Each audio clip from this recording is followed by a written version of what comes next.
Is Satan controlling the universe?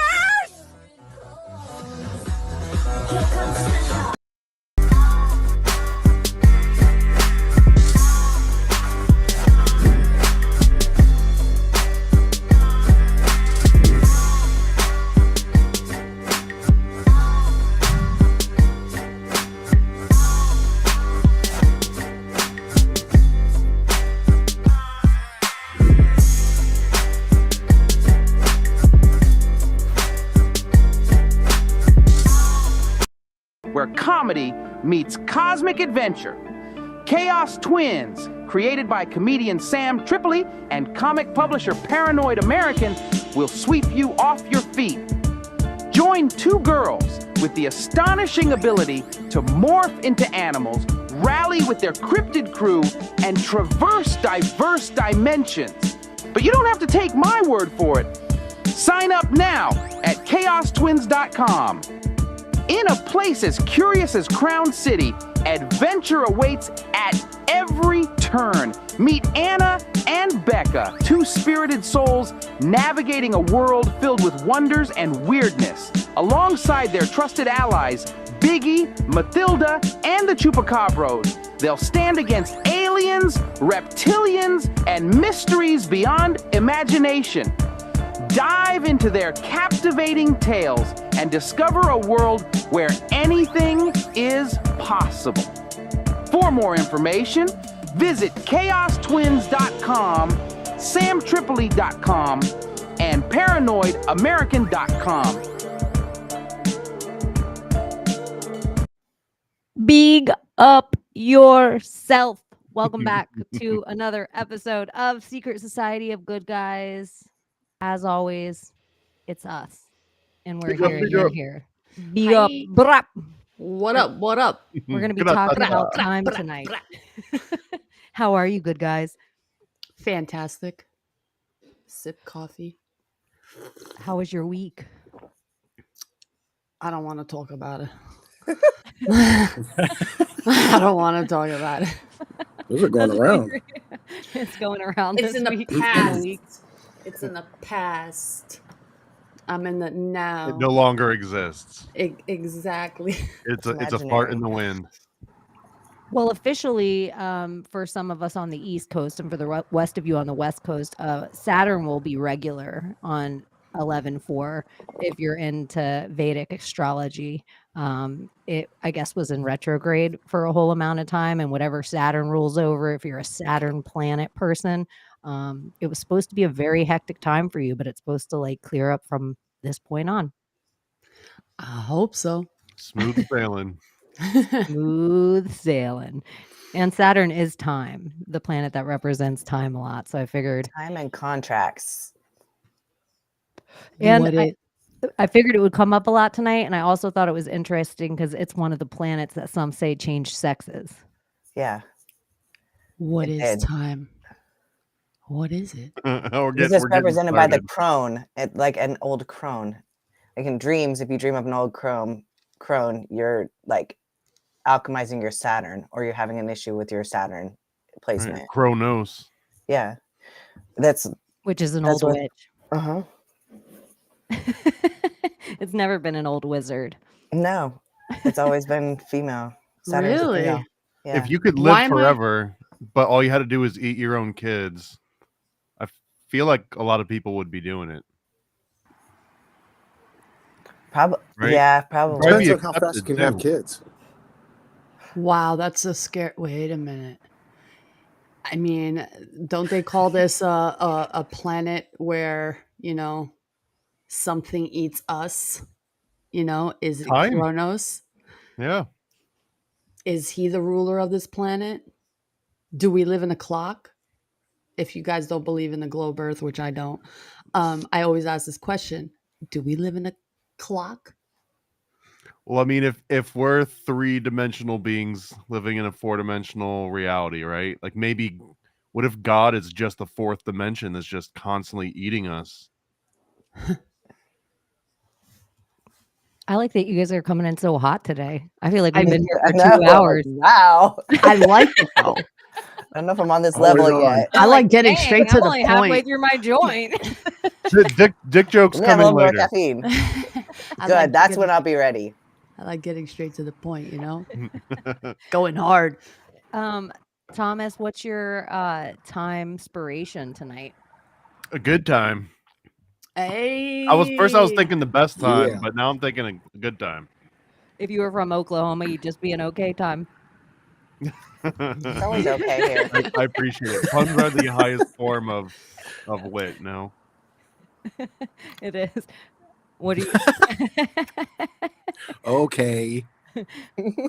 What's over there, Flav? Since you didn't change your name. Not much. You know, we just chilling, the homies. Did you used to watch Flavor of Love? Oh my gosh, no! But I watched. What was it? The Surreal Life. Wasn't that? Oh the yeah, one he was Surreal on? Life was great Yeah. with him. Yeah, Right. yeah. That's crazy. I had Didn't enough he Flavor dated Flav Brigitte on Nielsen? Surreal Life. Yeah. Oh yeah. Yeah, who would It was think that? so cringe. Yeah, it would. I watched I Love New York. I'm gonna be real. I actually did love New York. There was something just amazing about her and her mom, sister Patricia or something. I don't know. Flavor of Love. I did listen to Sister Patterson. That was I Love New York's mom's name. But I did listen to Public Enemy growing up. Did any of you guys get down with that or not at all? What, Public Enemy, the movie? Public Enemy, No. the band Yeah. Oh, The no. group. Yeah. group. Yeah. I mean, They had a lot of like comic book crossovers They for a little did. bit too, and I think that there was a whole series. Man, I can't remember all the details. It was called like Milestone, or it was where like Static Shock came from. They try to make like a whole urban, like black superhero thing going. It was actually really awesome. Like it wasn't like the crap that they like. It's not something that Marvel or Disney would pull today. It was something that they did in the 90s, but it was awesome. It was like Boys in the Hood meets the Avengers kind of. And I'm pretty sure that there was some crossover with Public Enemy in that too. Huh. Yeah, they were actually saying a lot of real stuff. I mean, their album could probably be released right now in New York, and it would probably be very similar. A lot of the same problems, but yeah, it's weird how comical that Flava Flav was, and how serious. What was it? Chuck D? Was that the other guy in fucking Public Enemy? Anyways, we don't have to go into a whole Public Enemy thing. We'll take you guys down that road. Tom. Gordy, what are you up to over there with your time inspiration? Oh, I was thinking about time and how, like, so the trick to remote viewing, right, is getting out of that part. So, like, the analogy is if, like, you have a car, right, or you're looking at a highway above the highway, right, and you're looking at the car, and you actually see three versions of the car: the past, the present, the future car. But you can see all three, right? If you're outside of the time. But when you're in the car, you're observing time like it's, it's a straight line. But when you're outside of the time, you can see all three, right? And if you're outside of all of it, you can see everything. So that's the idea that remote viewing kind of works, is to get out of the space-time kind of idea in your mind. And so anyway, that's what I was thinking about. Does space and time always go together? well, interesting. Perception. Do you want to hear what they think about time? Most physicists would put it less dramatically, and they say the flow of time is unreal, but time itself is as real as space. So they fundamentally think it's not real. So when I hear that it's as real as space, because I don't believe their version of space, because I think space is just water water. So time for me, like Gordy was saying, when you go in that space of like trying to ascend or whatever, meditate, when you are asking the question, like for example, like when you're observing and then you're asking the question, oh my God, what am I observing? Like, who is this vessel that is observing everything that I am doing right now as like a video game? That's how I perceive it. So in my head, I think of it as like a video game, and I have a controller somewhere, maybe my higher self. And for them, playing my life right now, to them is probably a week long. And for me, it's like a whole fucking lifetime. And it's that whole idea of like being in a coma and people having a whole life experience during a coma, and it could be gone for like a day and have like the shortest coma ever, but have a whole ass family during the coma and live a whole life during the coma. So is time real? I don't know. I had a friend who had what he called immortal dreams. Same idea though, but every night he would go into the same dream and he had a whole other family, a whole other life. Crazy. And then he'd wake up to this life. He was like, no, I have like 2 lives. I call it my immortal dream. It's like, oh, wow. Is that cheating? I mean, like if you have a satellite astral family, I don't know. I mean, to get into the ethics of that, I would. Like, what if you would like connect on like a much deeper spiritual level with your astral satellite dream family than your real family? You know, who's to say it's not real? It's real. That's right. Like, what if you couldn't, like, every time you can't wait to get back to sleep and just hang out with your dream family? You find yourself sleeping more and more. Man, that bitch is hot. I'm going back. You can't wait to get back to your dream life where you have a 2-dragon garage. So the question is it a dream or is it a reality? Well, or are you tapping perception. into another reality of yourself, like another game that your higher self is playing? Like, I'm tired of this one. Let me put another one in. I really think that all dreams are realities. So it's the real world. So it just depends on what you're tuning into while you're there. It's just time isn't really a thing. That's why the dream space is so weird, is that you're tuning into whatever, past, present, and all the variations that never happened. That's true. My other question was, is time light? If like it's a representation to me of either space or light, or one or the other. So then I was thinking, what about it if when you're in a coma or when you're dreaming, the absence of light is why you have none of the time?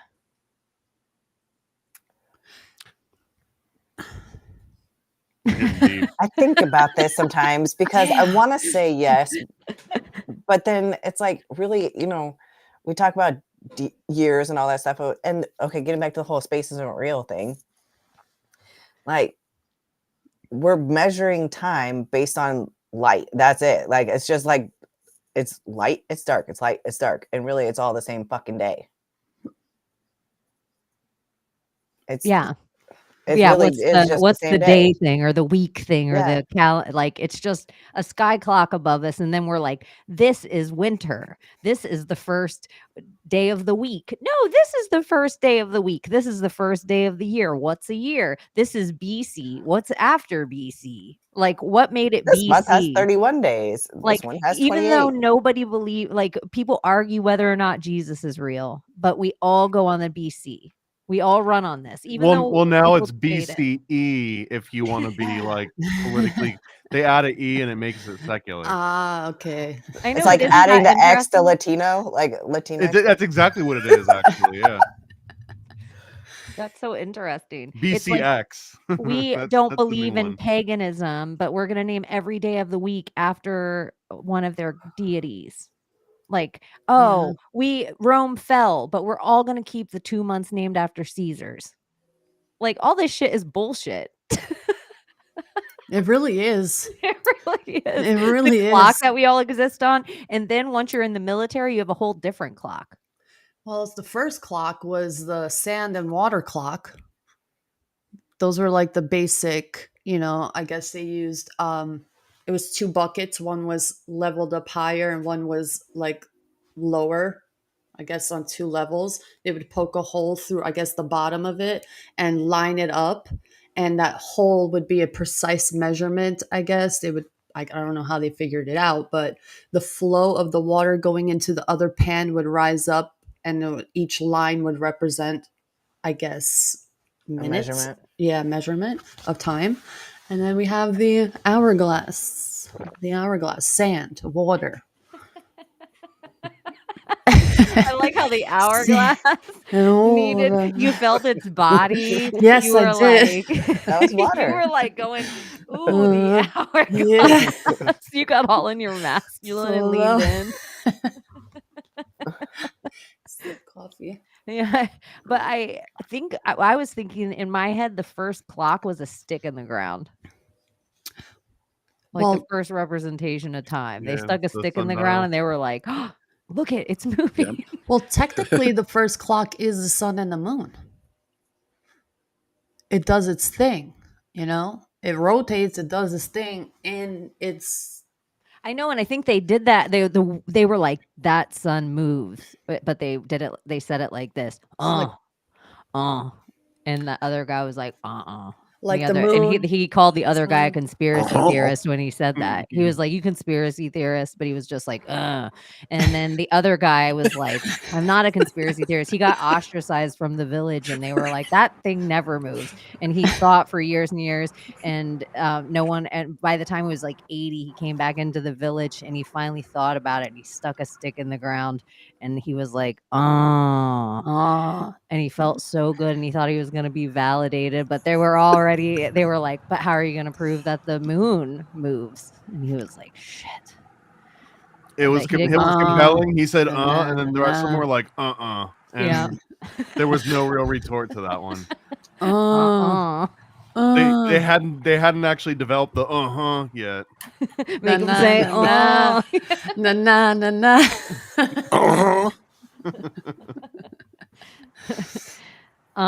That's what was playing in my head as you said it instantly. Do you feel like he who controls the time controls the world? I personally don't understand time, because yesterday time flew. Today, no, it dragged. Why does that happen? Why does it feel like... I don't disagree with it. Is that Sometimes time just flies. Sometimes it's just standing still, like the clock won't move. I don't understand that. 11:33. I also don't know if you could control time per se. Like right now, right? We're in the third dimension. Like, how much of the third dimension do you control? I believe I can control time in my meditation. Everything seems to slow down drastically when I'm in meditation. Everything just, it's because it's hard to get into meditation. It just feels like it's taking forever sometimes, and you get anxious. I've been through that. But it does. It's something happens where whoosh, time stands still. It's like that Trinity moment where it's like, I don't know. I can't explain it. I've had some really deep meditation sessions, and I felt like I was gone for like an hour, but it was like 15 minutes. There's something similar with people that report car crashes where they mention that time slows down. And I also feel like I might be in a tiny fraction of the Earth's population that has been on like probably over 1,000 roller coasters since I basically lived on Disney property for, a decade. And we used to just sit there and just ride. Anyways, there's something about when your body thinks it's about to die that time slows down. And the best description I've heard of this is that it's real, but what's happening is that you almost everyone has almost like a refresh rate, right? Like if you're looking at a computer screen or if you're looking at a TV screen, it's refreshing like 60 hertz, right? 60 times a second. But what will happen is that when your body feels like it's about to die, it starts recording things like 10 times as much. It starts analyzing every tiny little detail it can find, because to your brain, it's like, if I don't record everything and analyze everything, I might die in the next, 5 seconds. So that's what's happening, is that you're just cramming all this information. So imagine if it were in video terms, if you're used to having a projector that plays 24 frames a second, and then all of a sudden you get a huge chunk of the movie that's filmed at like 600 frames per second, it goes really slow, right? It feels like it's slow, but if you just have like a variable projector that could run at 24 and then jump up to 600 and then go back down to 24, you'd perceive that as being just like the same speed the entire time. But if you just keep it at the same constant speed, now it feels like time is getting faster, slowing down. But really, it's just more things are being recorded in between, I guess, what we call moments, right? Do you think that's it? Because I've had an NDE like that, and we were supposed to die. Like, I know in my reality, I'm not supposed to be here. But yeah, I mean, I imagine there's like a little homunculus in your brain, and like as soon as they feel like their shell is going to be taken away from them, they start just writing down everything that they can get their hands on, and that phenomenon is kind of like time slowing down, but it's just like the little homunculus dude is just writing way more notes than he's used to. I Don't- honestly Or she's feel used like to. I've had an intervention though, because how the car was supposed to come at us, I was on this side, my mom was behind me, and my mom experienced the same thing as I did at that moment. My brother was driving. We were supposed to make a left turn. He didn't see the car coming, and this car was like coming at us. Me and my mom were supposed to be gone. But at that moment, I feel my mom and I having that experience and knowing that, oh my God, we're about to die, something outer body happened. I can't explain it, but that car like stopped magically. Either we did it, or it was a guardian angel that did it, or some type of force that stopped the car, because 100% that car was supposed to hit us. Okay, so I have a question for you now, because I've had similar situations a couple times where it was like, I know I should be dead. Yeah. And like I felt like I was dead for a while afterwards. Like, do you think you actually just died on that timeline? And then you're like I playing a new always timeline? wonder that. Did I Me die too. and this is a new existence because everything seems different? Yeah.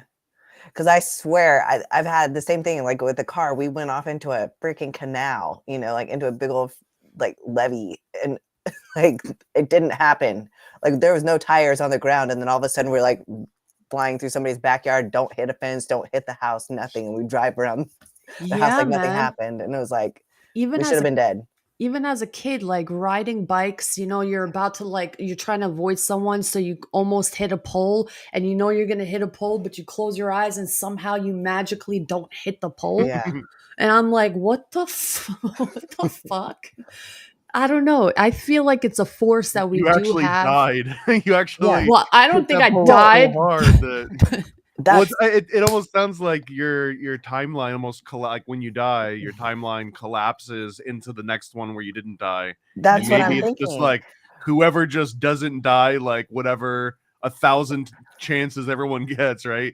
If as long as you just don't die one of those times, then you make it to the next level. I don't know. Because that happened to me. I don't know.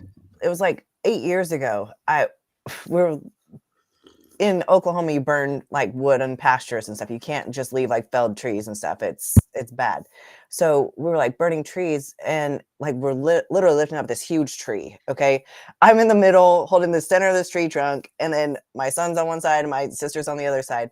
And he doesn't realize if he lifts his side higher, he puts all the weight on her, right? And he does that. And when he does that, she can't lift it anymore, and it knocks me down, and I'm in the middle. They both drop it. So it knocks me on the ground. It's straight tree trunk. I'm holding it right there. I know for a fact it's straight. I get knocked on the ground, and it falls, and it luckily the ground was just soft enough. It didn't crush my shoulders, but I knew I was going to be dead. I didn't have my life flash before my eyes. It rolls right over my face. I turn my head just in time, and there was a tiny bend in the trunk, and it didn't even scrape my face. There was no way that it was perfectly straight. So I was like, fuck, my head is going to be crushed. I was pissed. Like I knew I was dead.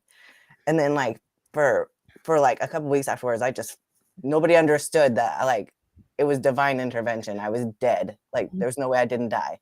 What if it's this Super Saiyan energy that just happens when our adrenaline like just starts instantly, just shocks you out of nowhere because of an instant like reaction, and this adrenaline with you is like some kind of force that is real and that we don't tap into Like too your much because aura? we're always trying to be Yeah. safe, you know, Well, scared. I think too, it's like, let's say you have an attachment to something bigger than you, like not just an Akashic, or let's say, you know, a god, or let's just say it's just you and just your brain and everything that your brain has stored.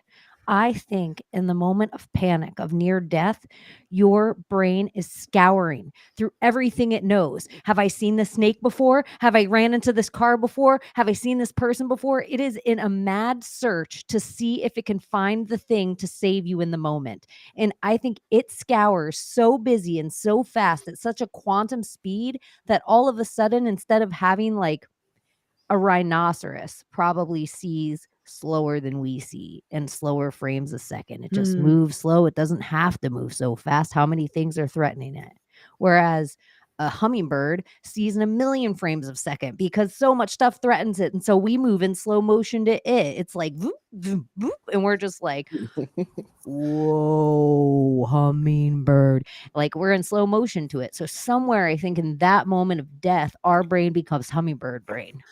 And so everything we conceptualize is slow. Yeah. So you bring up these birds. What about the bat? And if time is light and bats can't really see and they have sonar, what is time to them? Do they conceive time, or do animals conceive time or perceive time as we do? Conceive. What am I saying? Give birth to time. It Give feels like birth a to human time? convenience very much, right? Huh? Like time feels like a human convenience. Yeah. Like, Yeah. What does a dog care about time? I've heard that before, that dogs have no concept of time, and I don't know if I believe it in like the way that they know that they've had to pee for like 3 or 4 hours versus, you know, like 20 minutes.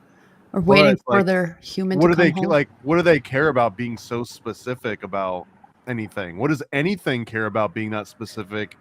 Unless it's literally like, I know that when this bird goes to that area at this time of day, I can kill it and eat it. But even that's not necessarily time. That's maybe analyzing where the light's at. So maybe we're back to like light is, because even if you're just an animal out in the wild, right?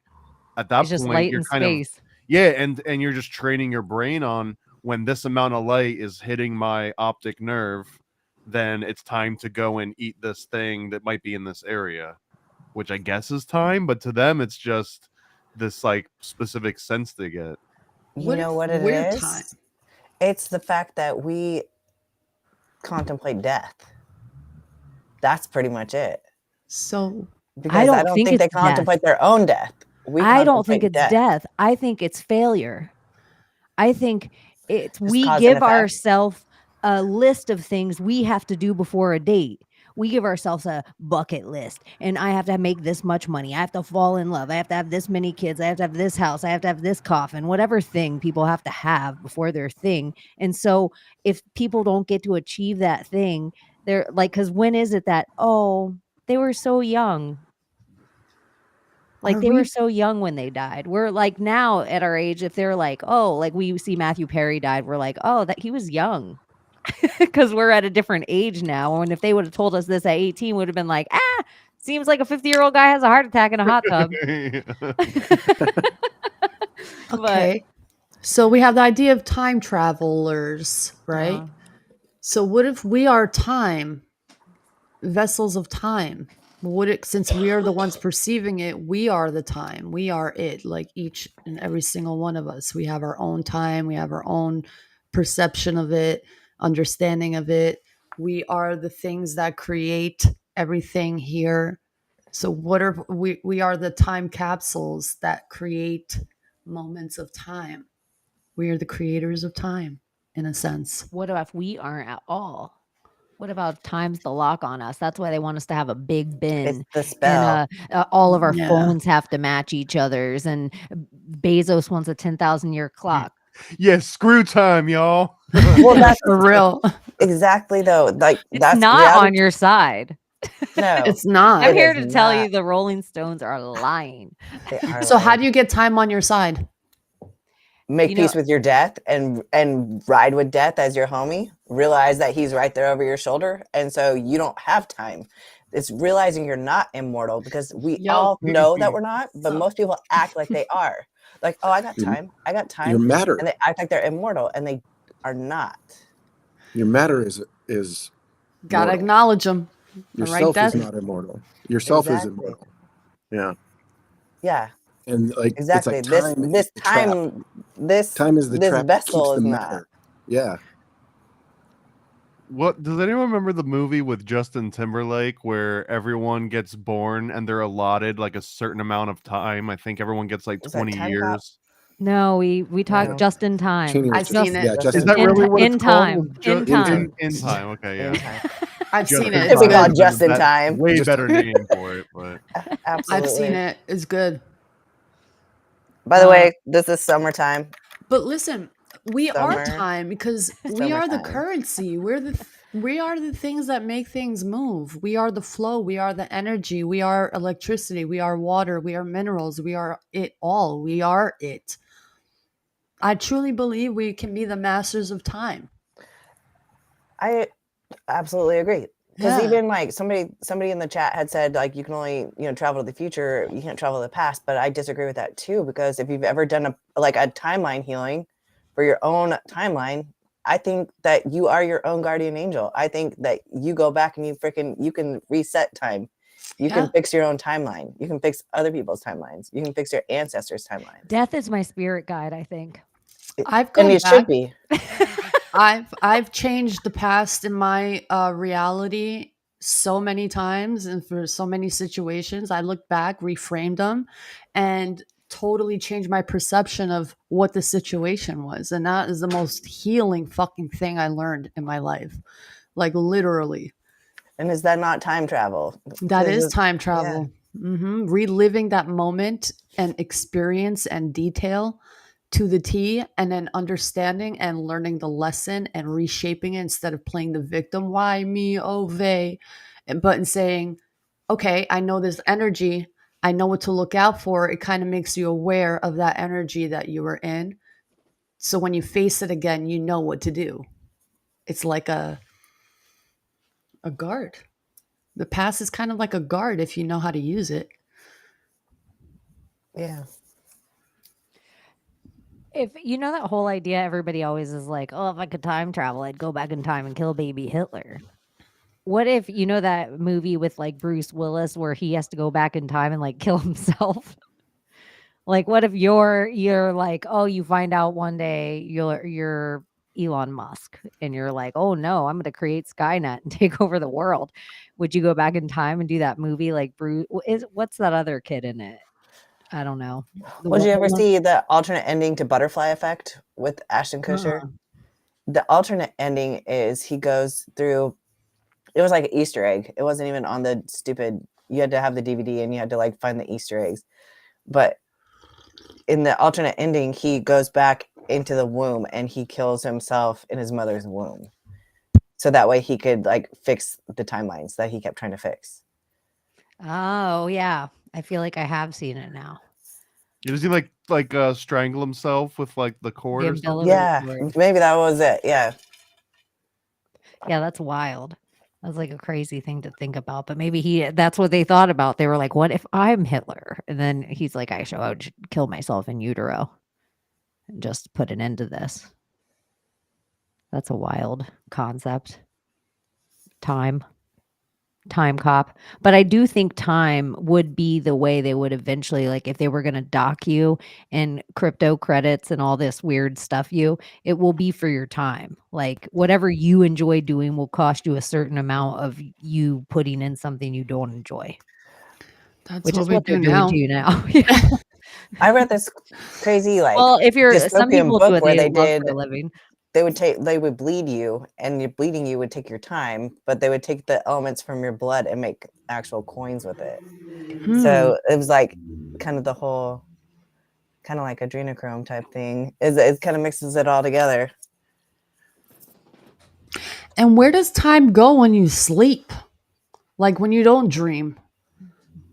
Like, let's say you're just in that dream, like not even dream space, you're just sleeping and you're in that blackness. So where does time even go? You can't even, like, you just go to sleep, boop, and then you wake up.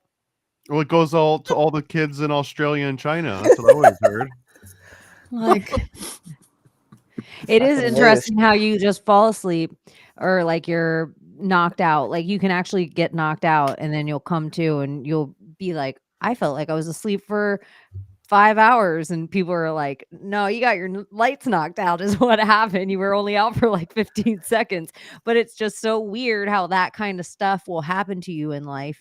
And then you're on a Stairmaster and it feels like you're on there for 8 hours. And you're like, I've been on here 45 minutes. Like, why can't I Every swap day. my sleep time the way it feels with the Stairmaster time?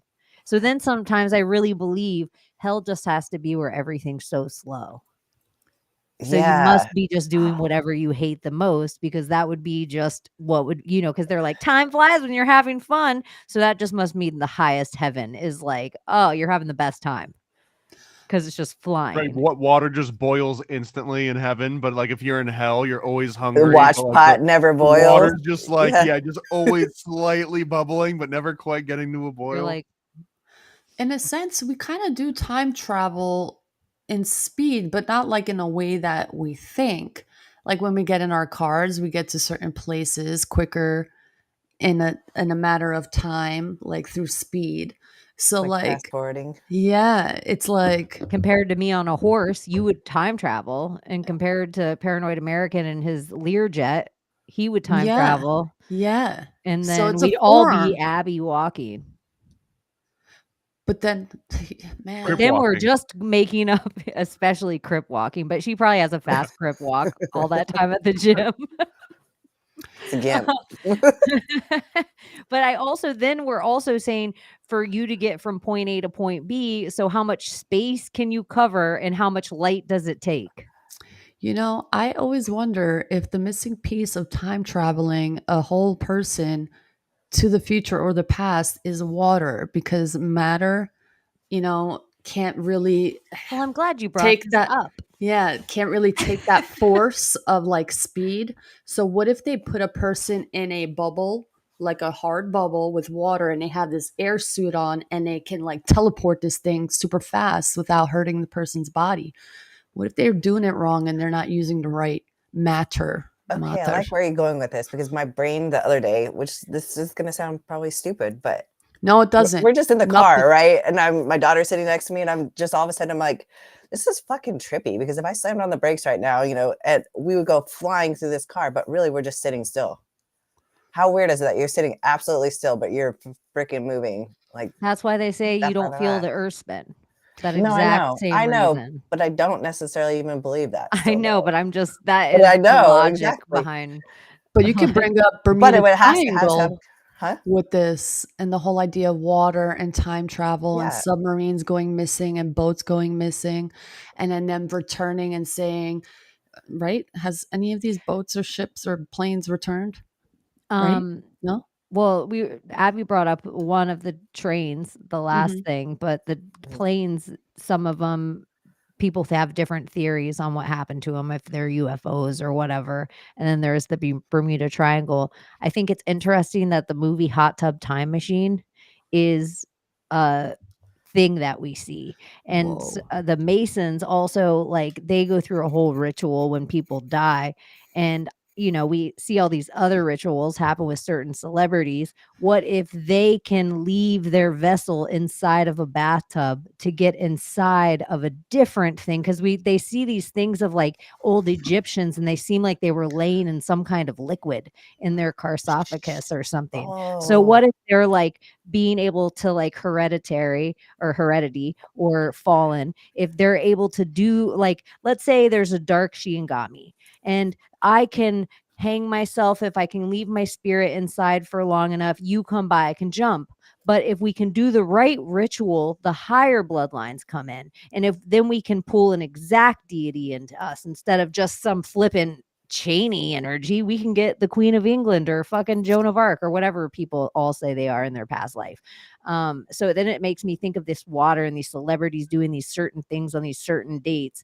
Like, what do they know that we don't know?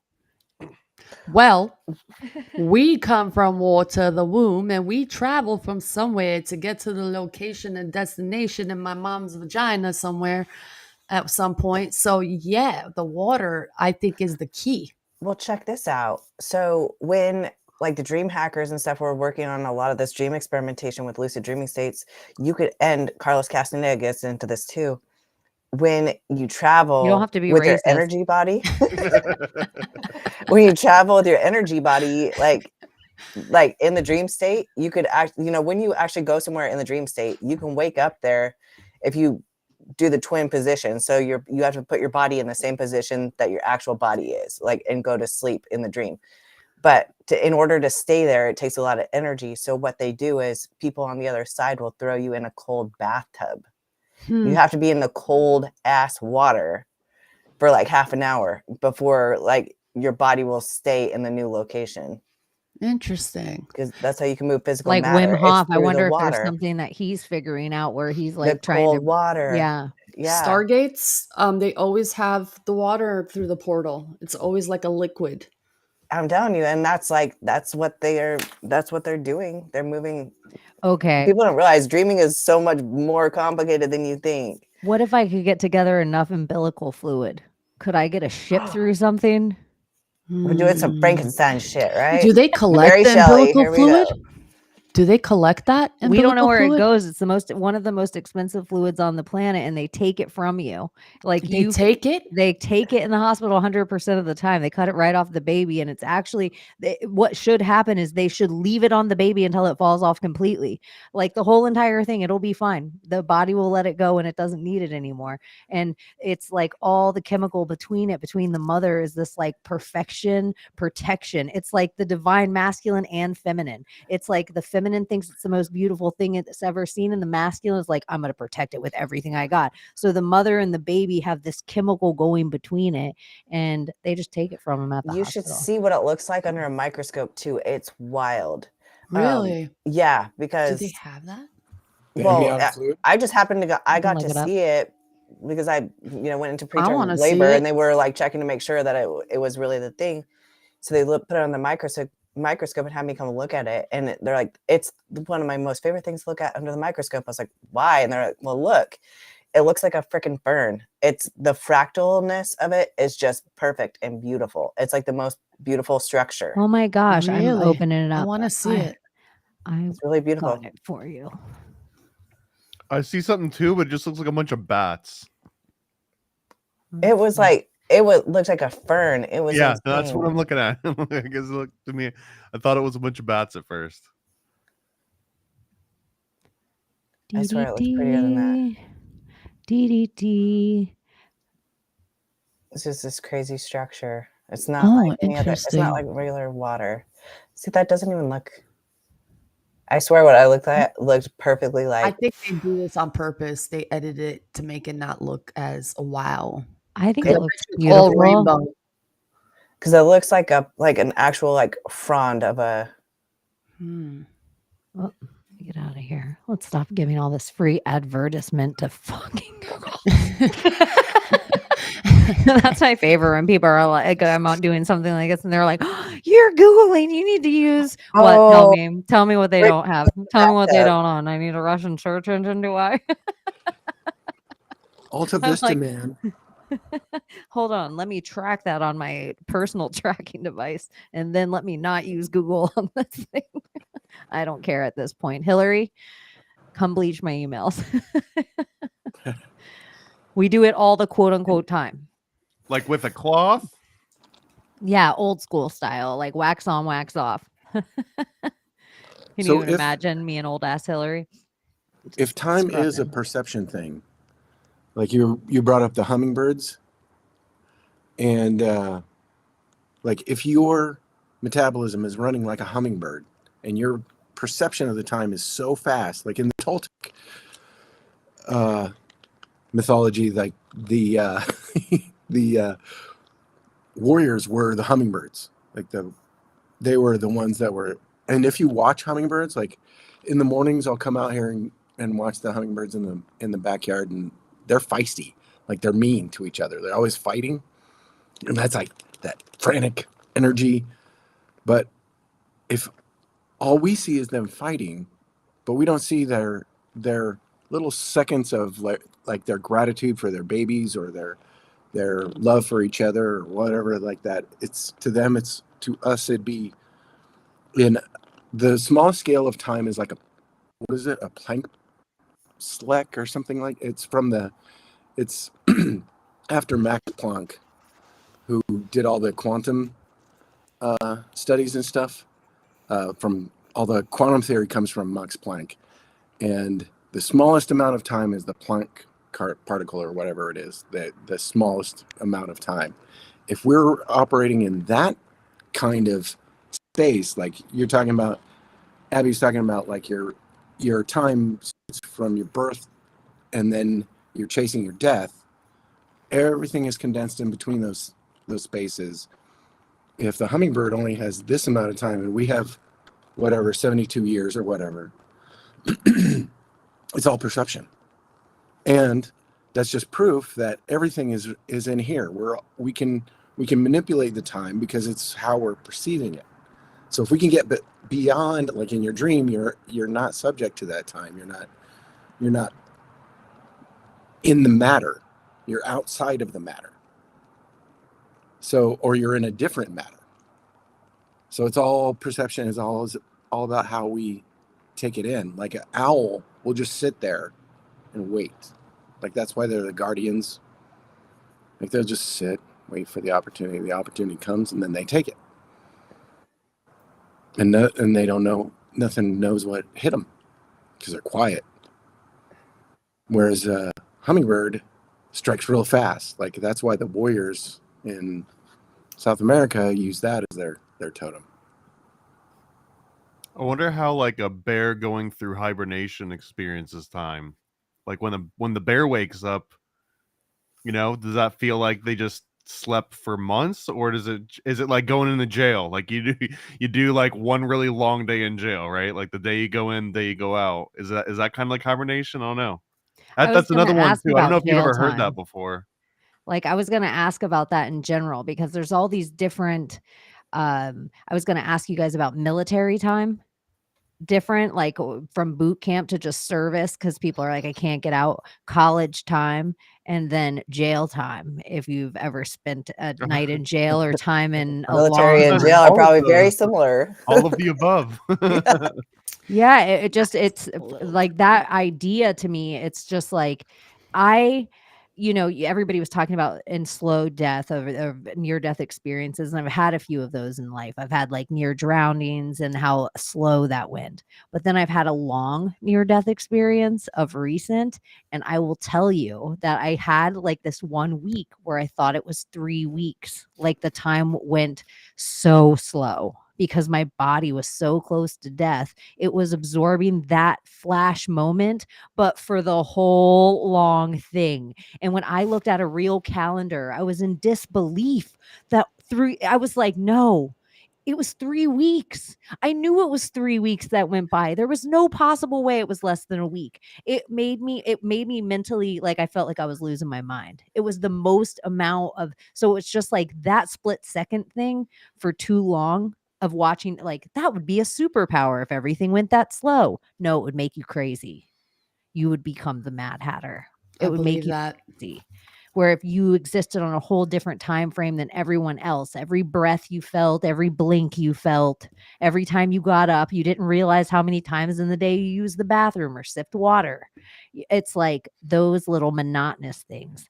That's what happens in that moment of like almost a car crash. But instead of it just being like my foot went on the brake and I clenched all my muscles, my arm went across my child and I turned just left at the right time, it was like, and then I opened the fridge and then I grabbed my water. It was maddening. Yeah. But I just wonder if all the time death, like that near death, it's like makes it almost that sweet. Like it makes life like, here it is. Every second of it, drink it up. Yeah. Even if it's in this big or in this big. That's the one truth we all have in common is death. Mm-hmm. Unless what you're if a vampire. Just being in the presence of death triggers your mind or your body into that same state, right? So I'm just trying to imagine, what if you had the power at any moment by will to just be like, go into car crash mode, where I'm just recording everything and time slows down. If you could really do that at your own whim, it's like that Limitless drug or movie, right? Where you take the pill and you're just like thinking 100 times the speed of anyone else.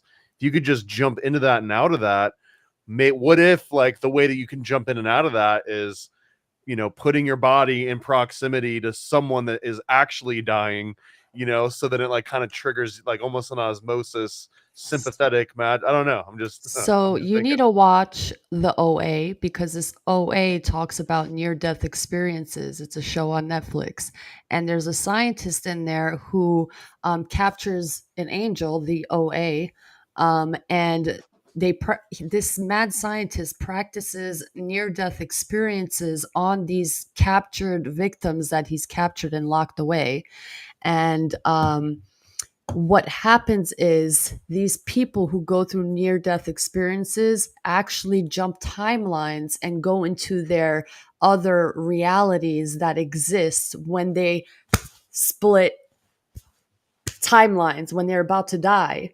They split timelines and they have another reality, but it's them, but they come from that same source of being a child. It's such a great show. I don't know if anyone, I know Cheney's seen it. I don't know if you guys seen it, but it's my favorite show that exists right now. I haven't seen it. I just realized that it sounds so close to the OC that I guess I just always thought it was like, I thought it was going to be like that too. And then yeah, no, it's so great, man. And it also talks about what are those plant beings that they make humans out of them? What are those things called?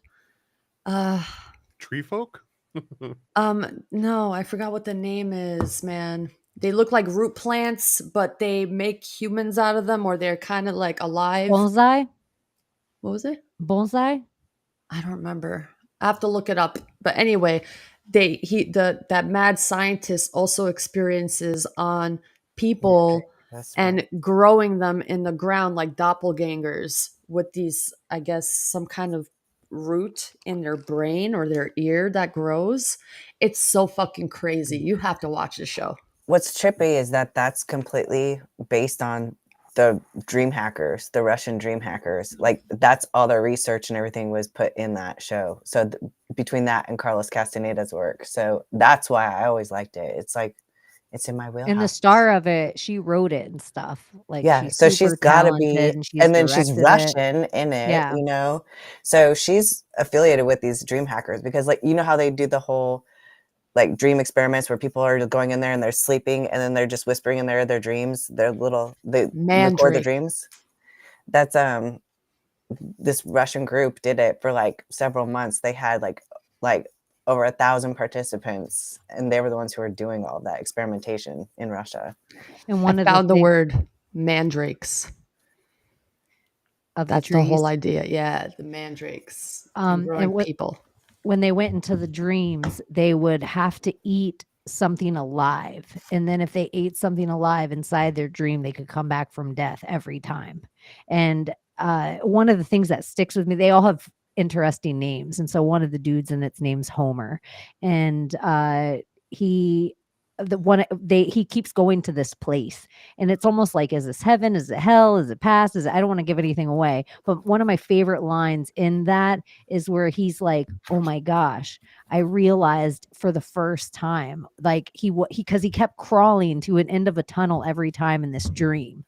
And so he realized for the first time that he wasn't crawling to the end of something, he was somewhere for the first time. And it's like so often in our dreams, we're like going toward the light, or they even say in our death idea, go toward the light or don't go toward the light, because you're in a place. You don't have to go down the tunnel. And I think that sometimes when people are like, they have that moon idea that the moon's there like a soul sucker trying to convince us to keep going back in, going toward the light, and we shouldn't. And so that's almost gave me that idea of like, we shouldn't be going to the light at all. We should but it's that movie Souls too, where it tries to convince you to go to the light right away. That's the whole goal. Don't stay in heaven. Your whole job is that you want to keep being a soul. You want to keep being the bottom of a shoe. Yeah, I'm gonna turn away and I'm gonna go to the other light. Not that false light. I'm gonna turn around and go the other way. The other light. Or don't you're care in a place. Or you're in a place. You're not in a tunnel. Or That's that, the yeah. whole like what if you just stop and stay there? Go And just into the chill. light, Caroline. Go And into just the light, fly. Caroline. Have you guys seen that movie, Souls? Mm-hmm. I've seen it. It was fantastic. That's cute. Fantastic. I didn't like it at all. I mean, liked I it. got it. I just thought it was the awful for children. Oh I yeah. thought- Oh, we're talking about the Disney movie? yeah. Mhm. I felt like it was a very like for some reason they're telling them about death in this way and I didn't like it. I felt like it was Not for a children. brainwash Yeah.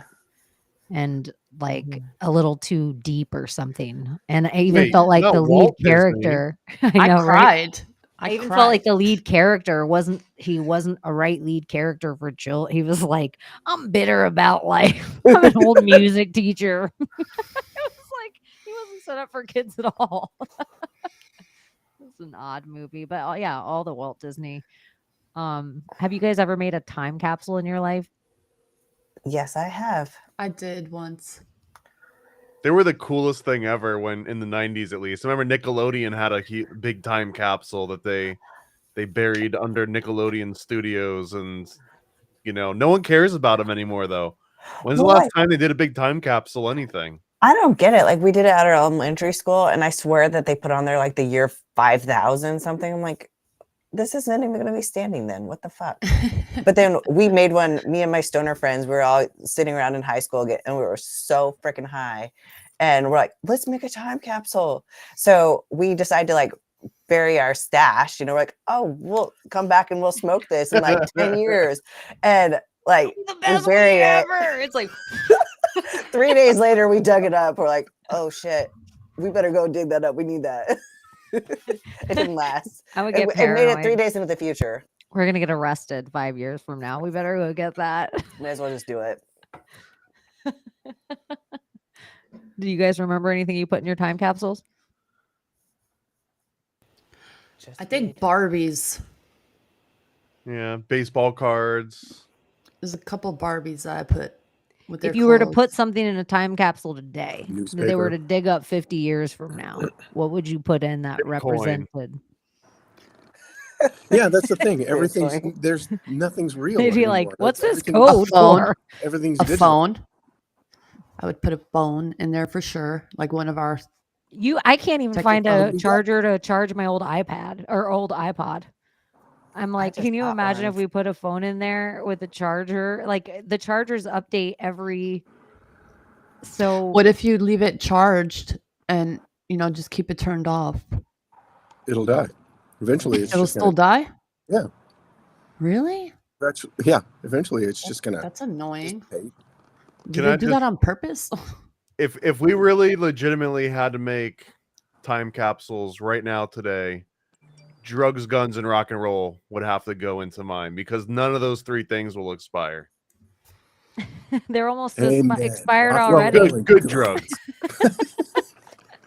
The good drugs. Yeah. Quaaludes. I wish somebody would have put some Quaaludes inside a time capsule because that's the one drug I haven't been able to get my hand on my whole entire life. Just a truck full. Wow.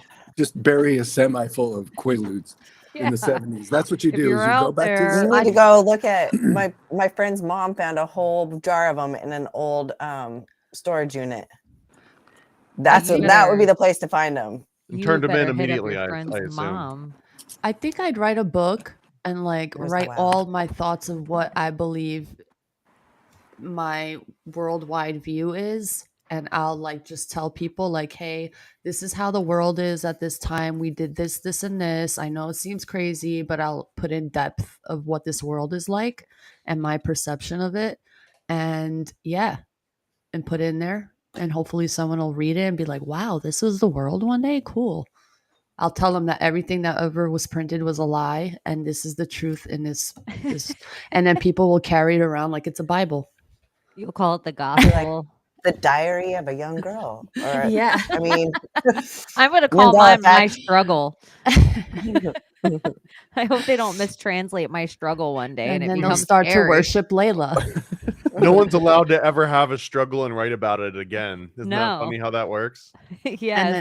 And then I'll tell them my name means darkness, and so then they'll think I'm the moon goddess.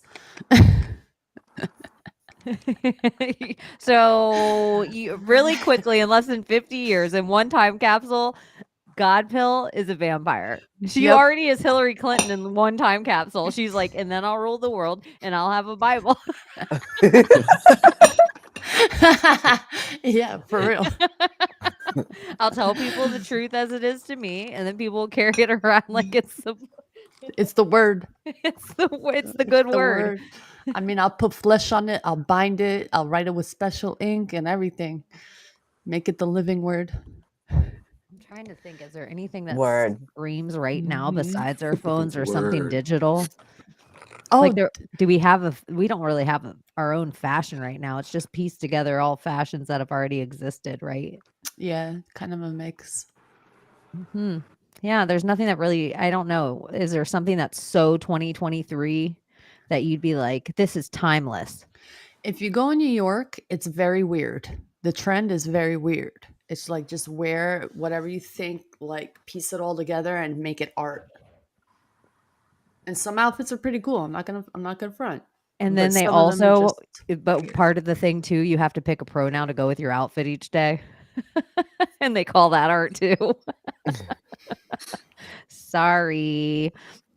Sorry. Don't mean to pick on your pronoun. I do think that there were some moments in time recently that did have like unique aspects to it. Like again, I mean, 90s is I'm biased, right? 80s, 90s kid, but 90s also felt like the first time that you had this concept of sampling and where it was intentional. And it was like, yeah, I stole a little bit of that and a little bit of that and I put it together. So what? Now it's cool. Mhm. And I own this new, configuration of these things.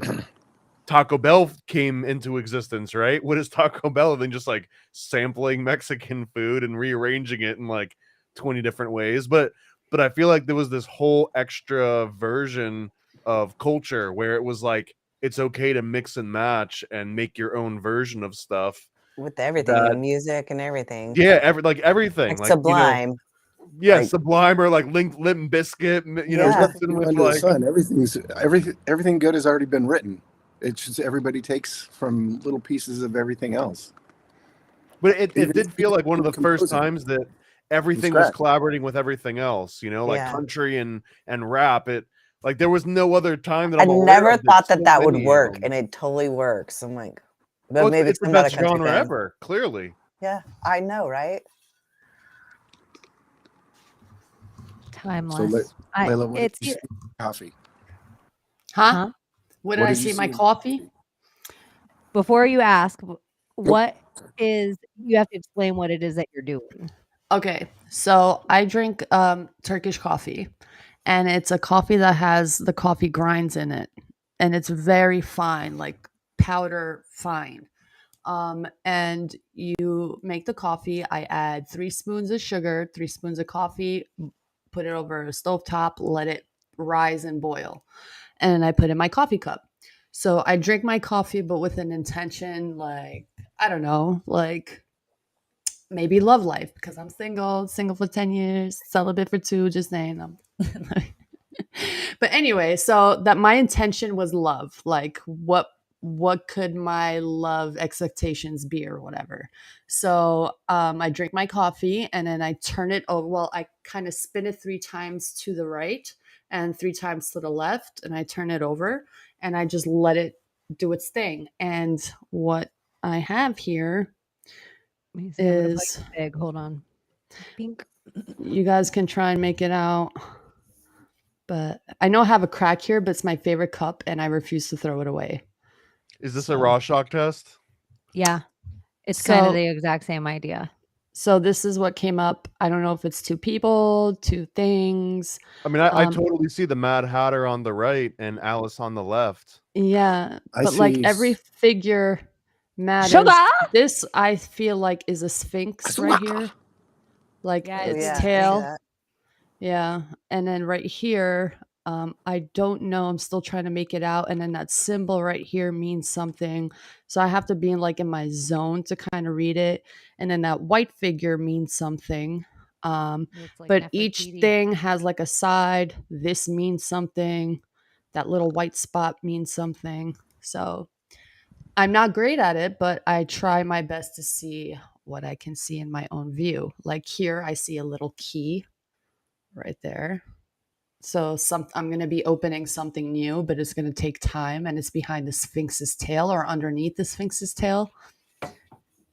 And it looks like a fish on top of the Sphinx, and the Sphinx is kind of going like this, and there's like kind of like a smoke coming up, so it's like probably a manifestation of something or a gift.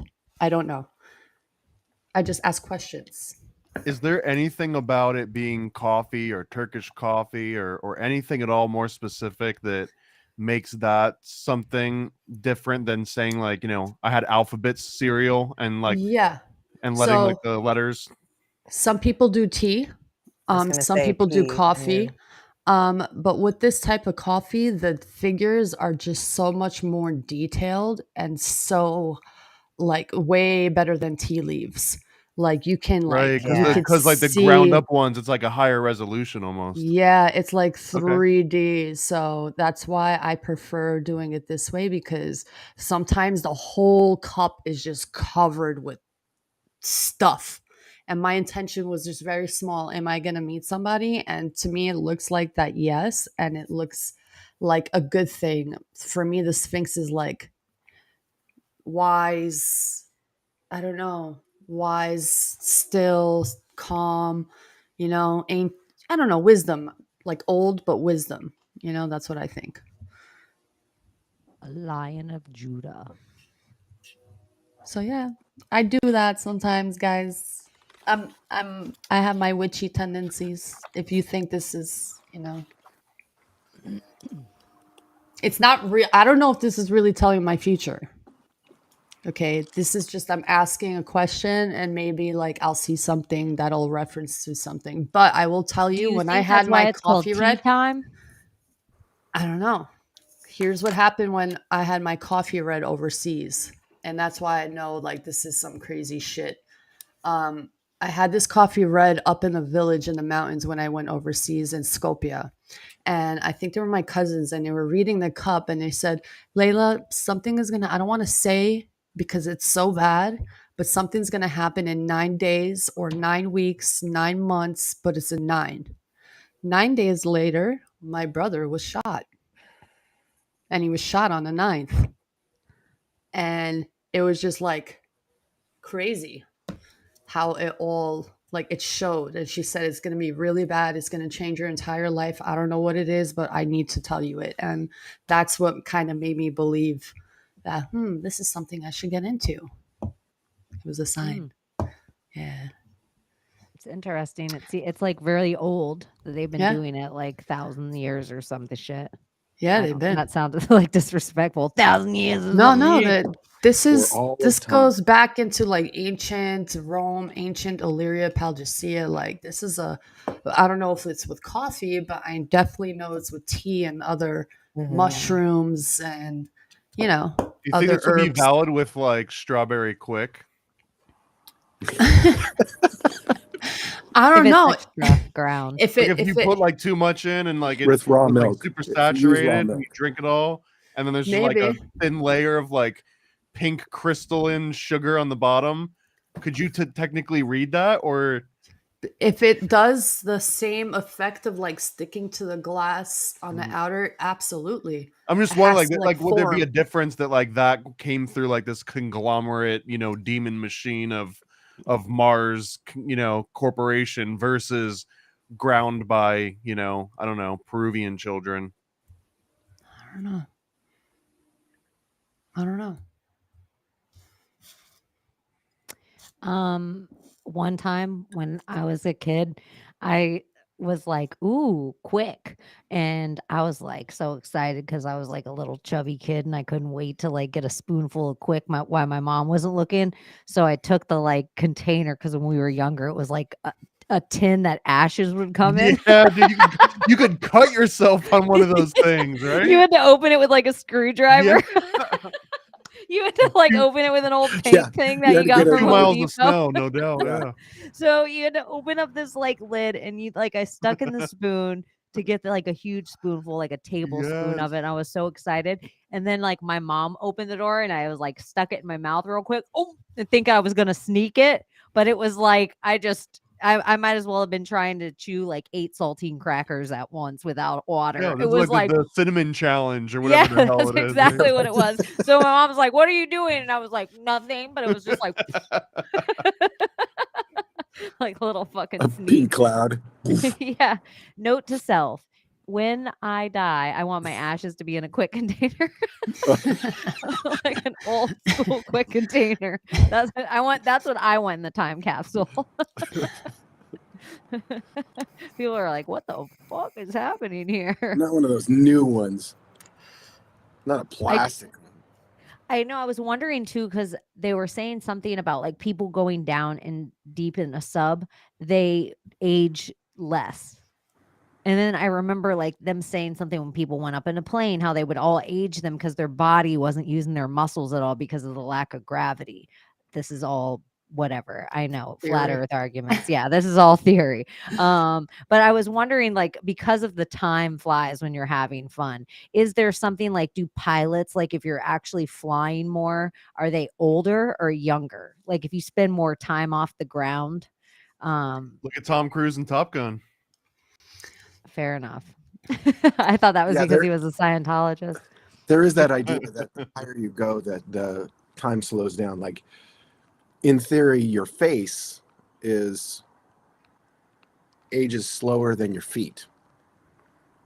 Like, you're perceiving time theoretically slower the higher you are. Like, up in space, we're just talking theory.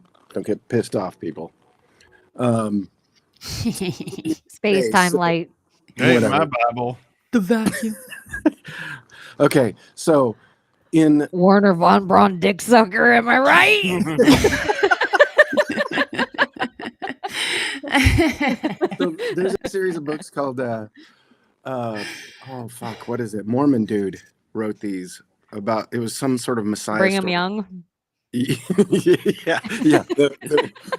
He wrote this story about these, Even that golden name makes me tablets insane. where it was brought by a white newt, a white lizard. Brigham Young. Oh fuck, it'll come. Ender's Game. Oh, that was it. Ender's Game. So Ender's Game, the story is that they bring this kid up on video games kind of thing. They teach them how to do this warrior stuff, this fighting in this simulation, and then they really do it.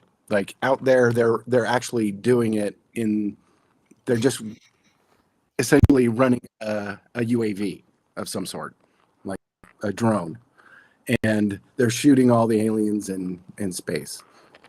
Eventually, this guy goes up into space and is in Earth orbit or whatever.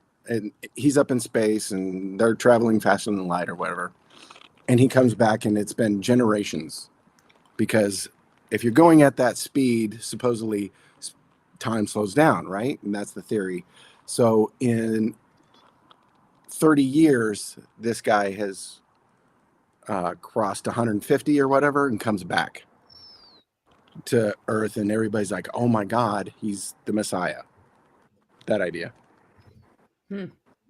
Like that Matthew McConaughey movie, Interstellar. Right. Yeah. I think they touch it on it. It looked so real. There's Interstellar? also there's a movie called The Man from Earth that has a similar premise in a way, where it's just about a dude named John that happens to just never die. And because this one dude named John learns from like all the smart people that have ever lived, eventually they kind of refer to him as like Jesus. And he's like, I'm not Jesus, I'm not special, I just don't die. Right. The invincibility, that's the That's where you get vampire, where you start wondering of how long you'd be invincible. You either would become a supervillain or a superhero. Both. Both. You'd probably play both if you were invincible. You'd just have some bad years. And then you'd have some repenting to do. Just working You through got to some figure it things. out. What happens? You're always a villain to somebody. If you're going to be a hero, you're the villain you're a villain to the villains. Yeah, like Effective. the Joker's just extra traumatized by Batman.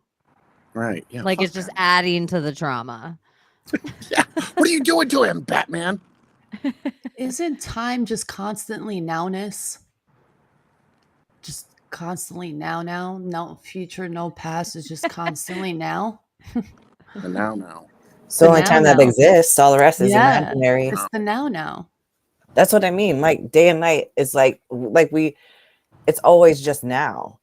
And as far as face aging first, I was listening to you, Gordy.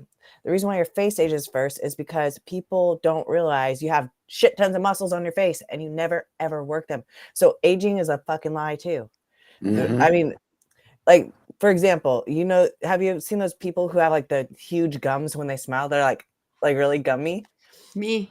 Okay, you have like 4 different muscles in your face that you can use to smile. It's because they use these muscles right here and they pull their lip up when they smile. So it's not necessarily that they have huge gums. It's just that that's the only muscle that they're training in their face instead of learning their other pocket smiles and all of that, which use 4 different muscles. So if you're not using the meat on your head and exercising it, it's eventually gonna sag and be catabolic, especially if you're fasting all the time and freaking allowing your body to eat its muscle every day to build its muscle back up. Then you're gonna it's gonna take it from your face, the place that you don't work. You're right. I know. You're absolutely right. You have I'm trying to muscles work my everywhere. face more. Mm-hmm. Just open your eyes. That's a big part of it. Like people do that forehead thing, like they have wrinkly ass foreheads, and it's because they like open their eyes like this with their forehead. But just try open your eyes with your eyes. I do the gua sha. Smizing. Yeah, You can't open know. with too much of your eyes because then you look insane. You know. What's wrong with that?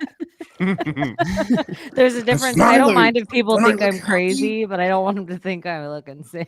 Oh, I like what's her name? I just know AOC it is. and her crazy eyes. I can't stand her. Her crazy eyes. She making crazy eyes at me.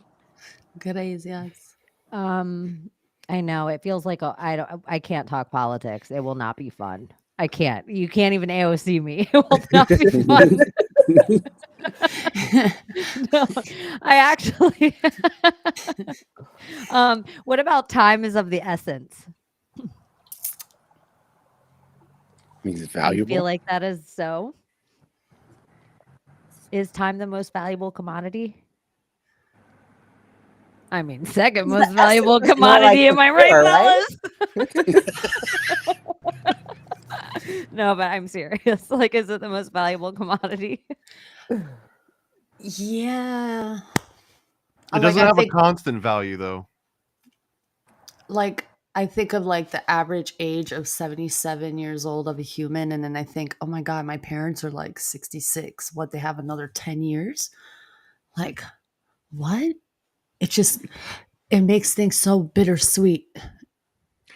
That you want to get even a little bit darker and more bittersweet on that, but how often do you see your parents? Like how many times a year? I live with them. Okay. I take care of them. Okay. Well, so there's a concept though, like if you don't live in the same place as your parents, right? And you see them like, I don't know, let's say even on a high end once a month, you multiply that by the number of years, there's like a very real hourglass where like you can see every grain of sand, where it's like if some people that live on different sides of the country, right? If your parents are 70 or 80, you might legitimately have only double digits in like the number of times you'll ever see them in person again. And every Yeah. time you see them for Thanksgiving or Christmas or whatever, it's just like one more of those little grains of sand kind of falling. And it's crazy because it goes from 3 digits to 2 digits to 1 digit almost. Yeah. Yeah. the fraction, like the youth is wasted on the young, because the fraction of, remember how long Christmas used to take to get here? And then you get older and you're like, I feel like Christmas was just here yesterday. Oh my God, they have the Christmas decorations up after October. Like all that stuff. But it's really just because the fraction of a day is so small to you every day that goes by. So it's like one day to a 4-year-old is so long, but one day to an 80-year-old, like no wonder they barely made it to the fridge, and they're moving slower. So it's like their time is actually a Oh, that's smaller so cruel. Yeah. fraction. But And you're then- also like physically moving way slower through time that you're experiencing going faster. Wow, that's crazy. It's a like, snowball effect. yeah, it's like going like 4 times as slow when you combine all those different elements together. And then you hurt.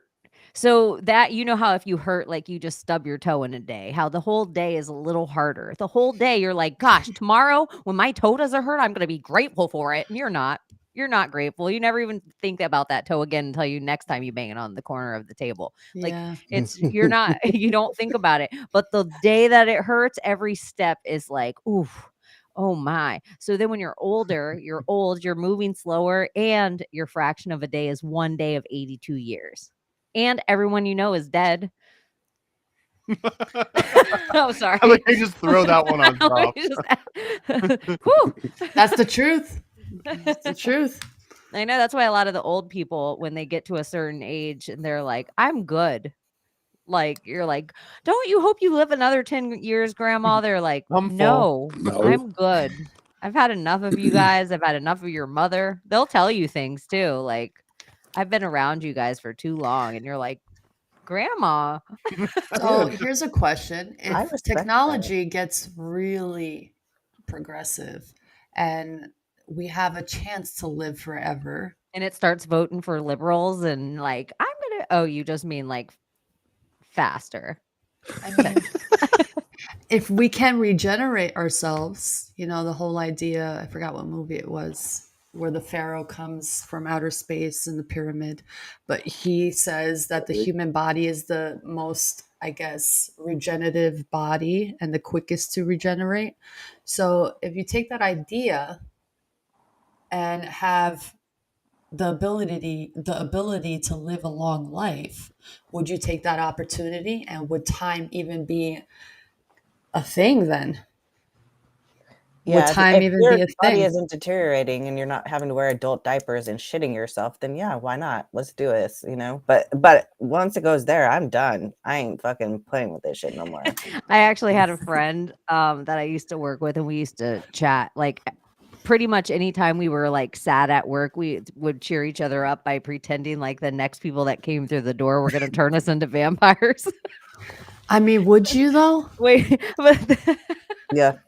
well, this is the funny thing he said to me. Like this one couple came through one night and he's like, oh, there they are, our vampire mommy and daddy. Are you ready? And I was like, I don't know. And he's like, because it's like, I just kept hemming and hawing about the last few people. And he was like, look it, girl, I'm going to be real honest with you. You better make up your mind soon. You're losing good time. And I was like, yeah, if you were a vampire, you wouldn't want to be turned at 60.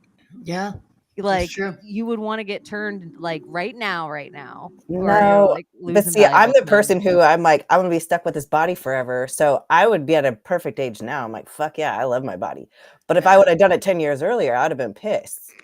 Yeah. Yeah, but you could get that body. Right. No, well, can you? If your body's dead? So. I think you're stuck with what you got.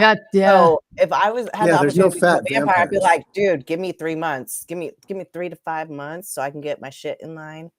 Yeah, but there is no fat vampires. That's what I mean. It must be something about the feeding.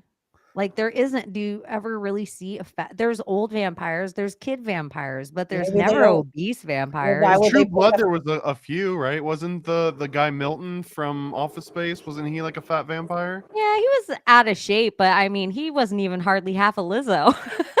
Yeah. Fat pyre. She wouldn't have even have fat shamed Do you him. think no one just wants to turn the fat vampires because they're like, they're gonna like suck up all the good That's blood? a good point. But really, just a good point. If you're a vampire, you're gonna go around being like, you know who I'm gonna make? The fat one. So if you had the chance to become a vampire, let's say you are a vampire, so then time is not even a freaking thing anymore. So the ruler really is, if you think about it, death. Kinda, in a sense. But it's still cause and effect, right? Yeah. Yeah. They're not Yeah. subject to time, but they're still subject to cause and effect, because I guess that's where you become kind of not good or bad, because you want to fuck with everything, right? Like, you get bored after a while of doing only the good thing, or I I don't know. wonder if these people in control are vampires and are just bored and they just stir shit up like a game. Just for fun. Or just like a dollar bet, like if Immortals. you've ever seen the movie Trading Places. Like, money's not real. So it's really Right. just at one point when we own everything and we rule the world, and we like weapons, who cares? We can just, it's really just a game between me and you. The dollar bet is insignificant. It's just a bet. We're just like, so if we're really have 6,000 years on the planet together, we might be best friends at some times. We might be mortal enemies. It's Yep. just a game. And Probably so then it's just like sometimes we rule different countries. Sometimes we want to progress our humans of our country. Sometimes we want to take all the humans away and start again. Yeah, it's like when you own everything and have every resource that you need, and like literally no laws affect you and your family and bloodline, I would think, yeah, let me stir some shit up, start a war here, and that's it. Not just wars, but whatever, poverty, let's make a flood here, let's control the weather here, let's rebuild here. Do you think you'd bring ever out be this like, technology. we Go ahead. love them, we can make them better? I Yeah, would for sure. love that. But I feel like our higher selves do that for us instead of these things. But if we were vampires, we might not attach to higher self anymore. We might just be like, this You'd be is it. disconnected. This is it. You get shut off from the spirit. Okay, Oh speaking yeah, of vampires, technically, yeah. we always hear the lore with vampires of like virgin's blood. So one of the things with time that is fucking pressed on all of us in pretty much all the religions is your first time. So do you think there's a significance in it? Was there a significance of it with you? Do you feel like it's a person you'll never forget? Would you Shit, I impress should have upon it dressed to up your like children? Madonna. I should have been like my first time. I should have been like a virgin. There'll be other shows. There might be a whole Man, show that was a called good one. Madonna or Mary Virgin. or Virgin coming up. There we go. And we could all talk about how we lost our virginities. Oh, my Well, I virginity actually story is am horrible. asking you that right now about your first time. Oh, my first time was. Oh, you guys want to know about my first time? I'll tell you about my first Bring time. My it. first time was with this guy who I was arranged engaged with. All right, and he wanted to know if the goods were good. You know, Arranged like and engaged, for the people that don't know. yeah, You mean arranged? arranged. The man was chosen for me. Okay? Was there a dowry? I don't know. All I know is I met this gentleman for half an hour at a cafe shop, and I was interviewed, and I was asked the weirdest questions. I was like, oh, no way am I going to be with this man. But I just did it to please my parents because I was a highly conditioned child at the time, virgin, 19 years old. And I went on this date half an hour, and he was asking me, have you ever been to a club? Have you ever kissed a guy? Have you ever did this? Have you ever did that? And 19 years old. Anyway, so he wanted to know if I was a virgin before he married me. So I wasn't okay with that, but I was stuck in a situation where either I don't and just wait it out and just wait for the wedding night, but he was adamant about finding out, and it's kind of customary the way that we are conditioned that to go ahead and do that because he's going to marry you anyway. Anyway, I gave him my virginity, and I did something that virgins aren't supposed to do. So when you're having sex and you kind of want to please yourself down there, you know, because I watched porno, This is America, like modern. So, oh yeah, he was from overseas, by the way, and he was here on a green card. That's another thing. So he saw what I did and he backed up and he asked me, "What the fuck are you doing?" and slapped me in the face. And I kicked him and I was like, "Who the fuck do you think you are?" I was like, "You're never fucking touching me again." And that's when shit went downhill. So that was my first experience. It's a great Whoa, that's experience. some mafia fucking New York shit. Yeah, Albanians are fucking nuts. That's all I can tell you. Mine was kind of crazy too. But I learned from that. It was a great experience. I knew what marriage was going to taste like if I went that route. So I fought like hell. And here I am, wiser than ever, single still, 10 years, celibate for 2, just saying. Holla at your girl. Let me stop. Is it after that point, are you less valued in your culture because you're no longer a virgin? Back in the day, this is what my dad thought when I wanted to end things. He said, "Who the hell is gonna want you? You're gonna have to end up getting married with an old man with 5 kids somewhere in the mountains. Nobody's gonna want you." I'm feeding that in my head that I'm worthless, but that was how he was raised. He was raised in that type of mentality, and our face and our culture means a lot. So if you're tarnished in that sense, you're not worth a lot. But that has changed in the past a lot. In the past, what? How long has it been? I'm 36 now, so 19. That's a long time. I can't do the math. Is it weird that we as a culture, we let things go, like we've been talking about so much, like it was a different time.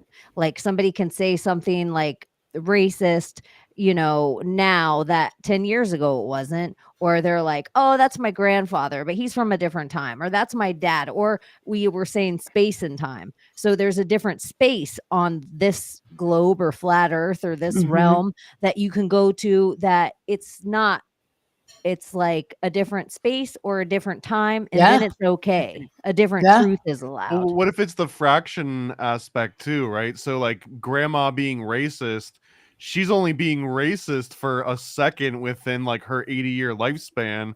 But if you're a 20-year-old fresh out of college, like you're taking the brunt of, like, you're feeling that offense like 100 times the amount of time. You're like experiencing it way longer than grandma experiences it. She just throws it out there and it's gone immediately. But someone that's younger latches onto it and they feel it for, I don't know, hours, days, weeks, who knows. Yeah, that is so. But then it's like those kind of things, any of the isms, are those just relying on space and time? Which is all just pretty much like, is everything we live under is this phony construct. Yeah, that's what I believe. Of kind of space and time, and who owns what space and who has your time for what amount. But even owning space is fake. Like, yeah, but even land, or who owns, like whether it's a government or a religion or a deed, whatever thing, like that's space. For me to go from my space to your space takes time because I'm just going through space. It's so wild. And then I don't know. Like, what year are we really in? Like, what the fuck? Like, who were the first people truly? Like, are we year 10,000 of humanity? Like, what do we count years as years? Like the beginning of humanity, or the death of Jesus, or Moses, or the Chinese calendar, the Muslim calendar? There's so many calendars. We have the Kodak calendar. It's just carbon dating. The extra day, the Vadar day. But even carbon dating's not real. Oh, I know. That's what I'm saying. I'm being stupid. Yeah, but it's like, because then they're like, how old's that because bone? Really, that's as old as the rock. Well, how old's that rock? As old as the tree. Well, how old's that tree? As old as the bone. It's been here 10 million years, but really we don't even know anything that's been here 10 million years. So yeah, it's all silly. Maria brings up a great point about how time is missing like a couple hundred years. And it brings me to the point of like how these old books that we have in history dated I 529 or J 723 when or on buildings where they should be built in the let's say 1700s, but it says I 729 or J 729 on the building. So like a lot of these, what does the I and J represent in these old texts and books? I don't know. I went down that rabbit hole, but it just led me nowhere. Does it represent I? I wonder. Time. I was You looking guys- up all the songs with time. Go on, Gordy. Any of you guys have missing time? Missing time as in what? Like you don't remember? Like what happened? Yeah. Every day, pretty much. Certain, I'm like, yeah. what but did I there's the do micro and then yesterday? there's a macro. I don't even remember anything. Fuck. Like we don't. And I'm not even a remember stoner. driving to work or whatever, but My brain don't work either. like everybody else is going to change their clock, but I'm not. Why do we do that? Why isn't it the United States that are the only ones who decide, hey, let's turn back time. Let's push it an hour. Let's take back an If hour. I could turn, okay. If I could turn Why is it? back time, Especially driving that. if Where- I could find a way. Yeah. Sorry, do you I ever like cannot. drive and all of a sudden like you got to your destination? You're like, how the fuck did I get here? get don't even here? remember. Yeah. It's like it's so mundane that you totally zone it How out. did Like, I dude, die? Yeah, that was probably not safe at all. But I heard a really cool explanation for it, and I can't even think of it right now, but it was perfect because it described the phenomenon. Like basically the body just takes over because the body's the subconscious. So it's something you've done subconsciously so many times that your body just automatically takes care of it for you. Yeah, and you kind of become one with the car after driving it so long. So like it's like you become the car and you go Road into hypnosis. space and it's just like, and then you snap out or you're like, holy shit, how the fuck did I Time warp. how did Portal. I die? Like That's how? why. Or did you die?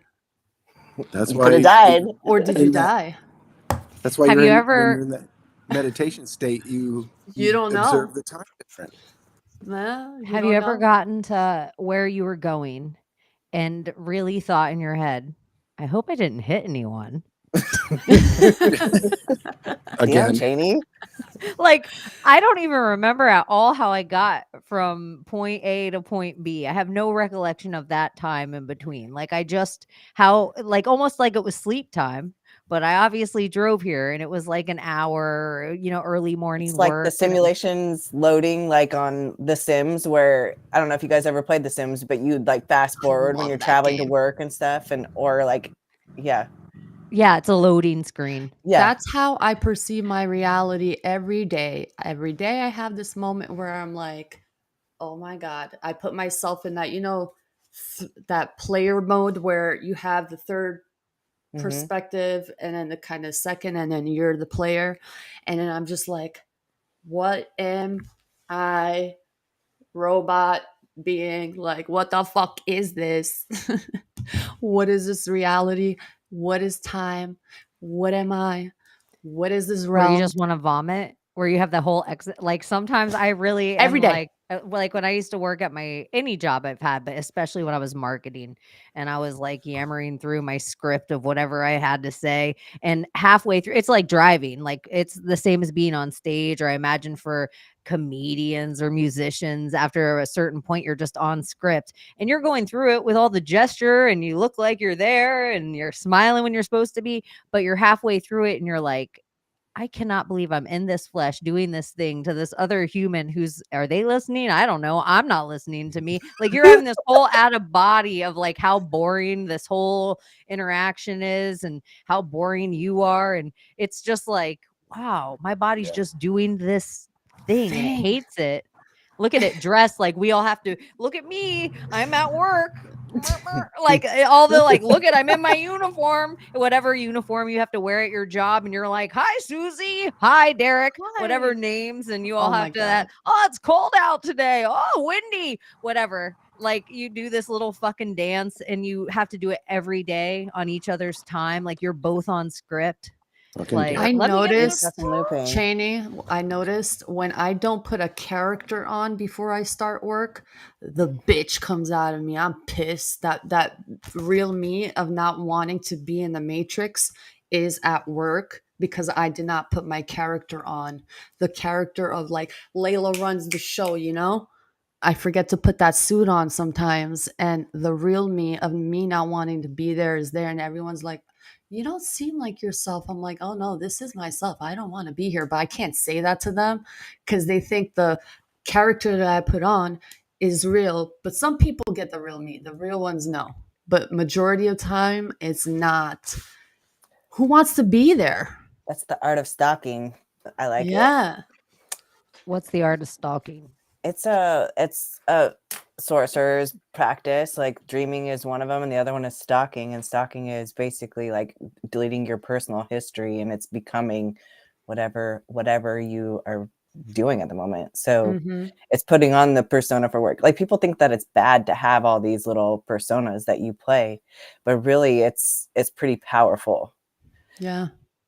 It really is. It is powerful to do that. LARPing? Yeah, Of that LARPing character. is actually a huge deal. It's actually I way more agree. magic than people think. And so, I agree. like, even the same thing. My It's favorite. like I've been watching America's Top Model, which I fucking hate, but I need to watch it so I can LARP better when I'm on stage doing my bodybuilding shit because I need to fucking walk like a supermodel. Yeah. So I'm watching supermodels do it because that's how I'm going to live action role play. Yeah. Like, oh, today's specials are da da da da da da da da. And this cocktail and this wine comes from da da da da da. Like NPC. It makes me miserable. But then I put that character on. It's like, hey, how you doing today? It's Servers like my and bartenders genuine, know that exact rhetoric. That doesn't matter how nice the food you're serving or how fancy the drink or how turn and burn it is. You know that same rhetoric, whatever there were people are like, what's in a margarita? Yeah. What's on your blank pasta? Like you could just Look, repeat bitch, it. Like you can read it. Google that shit. Yeah. Whatever job you do, whatever job it is that you do, you know your job where people ask the question and you're like, why isn't this just a button? Like, why isn't like I could just be a recording? No one has to do my job. Someone could just be pressing 2 right now because I've said this so many times. I guess when you put yourself in awareness of making this experience more of a game and playing these characters and just have fun with it and, you know, be that dramatic character when you need to be, whatever character you need to be at the moment. I think that's what makes life fun. It's just playing the game, the characters that you want to be. Have you found yourself, since we all kind of are leaning more towards the simulation, do you guys find yourself playing the game more? Yeah. Like where you actually just are looking at it as a game, you're like, dude, like it makes it way more fun, does it not? And everything's less serious. Yeah. I have my moments, yes, but I try to do that as much as I can. That's why I like going in that Sims mindset, like, oh, okay, I'm a character. Somebody's controlling me. This is part of the game. Cool. Like I'm learning more bartending. My professionalism is going up, I guess, you know. Like your bar's going ding, ding, ding, ding. Yeah. Yep. Yeah. Until you cap out that career and then you're like, what am I doing here? Someone puts you in a little room with 4 walls and no doors and just lets you die. I mean, you're like, I'm tired of taking care of all these people. Doesn't I want that another happen with ghost in my kidnapping? backyard. Is that what kidnapping is? That Sim's cute. I'm just gonna have a baby with that Sim, then never talk to him again. And then this parent, I'm gonna get rid of too. Lock them in a room with no windows, no doors, and I'm gonna raise this kid from scratch. That happened a lot on Sim. So if you guys were in Groundhog Day and time was stopped, you had to live the same day over and over again, what would you do? What wouldn't I do? Shit. I'd raise some hell. Isn't that every day living the same day? Having a chance to live the same day? No, but in Groundhog's Day, he can like drive a truck off a cliff and then he wakes up again to I got you, babe.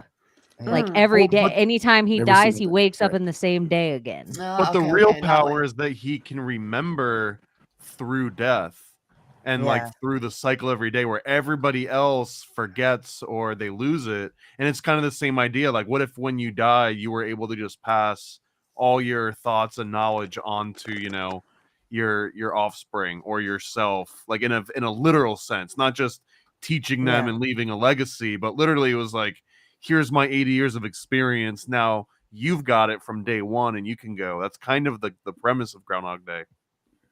Yep. Reincarnation. But it's actually goes back to the vampire philosophy, is that it's okay for everybody to think about reincarnation, which is just a wiped dry erase board over and over again, every 80, 90, 100 years if you're the luckiest person. Whereas a vampire just lives it all together without the dry erase board. So I guess I would just like knowing if I'm going to wake up every reset, I guess, and having just the moment to have an experience and knowing that, I think I would just travel different parts of the world with whatever I have in my bank account, knowing that's what I'll have in my bank account. I have passport ready, everything ready. So I'll know that and just travel. I already figured this out. There's no such thing as a poor vampire. One, you should have the power to glamour. If you can't glamour and just move in with some old person and take their whole wealth in one lifetime, like you don't have great skills. But I do just feel like also with vampire skills, you should be able to make yourself talented enough in 2 lifetimes to be wealthy without having to glamour an old person. So even if you don't have the power of glamour, like there should be no excuse for it. Like, like if you were a lazy vampire. Yeah, shame on you. Shame on you. Oh, yeah, the fat. You already know. That's why you wouldn't even turn. I mean, I think I would take a little break because, you know, after you're like, life, go get Tammy. We need someone to hold our purses while we fly. And just enjoy it for a minute and not worry, you know, no stress. Enjoy that, like not worrying that I'm going to ever die. But don't you think death is really what makes living so sweet? Yeah, because you get bored. I mean, there's nothing new under the sun, right? With that idea, like, wouldn't you get bored? Wouldn't you seek death after a while? Unless you live and beg for it. A bunch of different lives. Yeah, I wonder how long it would take to really learn everything. Or how long it would take for anyone to be like, you know what, I'm bored, but if you can't die, would it be some sort of like torture? I don't know. Like just wanting to die and die, like why won't death reach me now because you gave that right up? You might have sad days because I feel like regular people with just an 80-year lifespan have those days. Yeah. So you might have, I'm sure you. Well, like the interview with the vampire books, like the vampire Lestat goes under the ground for like 100 or 200 years, something crazy. And like, a lot of the things we were talking about is like old people hurt. Like if you didn't hurt every day, maybe like you wouldn't be old. Like, so that idea of being like, I'm 1,000 years old, you would just be like, hey, I'm 1,000. And you talk like Mickey Mouse, maybe. Hi, boys and girls, I'm 1,000. But you might not hurt at all. And then you might just have heartbreak sometimes. But what about if the idea of like, oh, well, you know, you're going to be in love with someone, you won't be able to die together. But maybe relationships that last 100 years really aren't that romantic as people think. Yeah, probably not. When are they romantic past like 2 years? Yeah, you really want to turn that person? So wait, for real, maybe guys, you should date him you'd first. be better off to just turn a homie, y'all. Does romance really die? Because if that's the case, I don't want to ever be in a relationship if romance ever dies. I don't like that idea. Oh my. Stay Okay. celibate, girl. Yeah, Yeah. may as well. Just be single. I'm a 'Cause then you fucking can, like, just romantic. taste That the doesn't romance. die in me. Listen to Yeah. Flava Flav on this. That For doesn't real. die in me, guys. Like, I'm a huge romantic. Like, not like a movie romantic, but like I think about the small things. I you know? agree. And it's just work.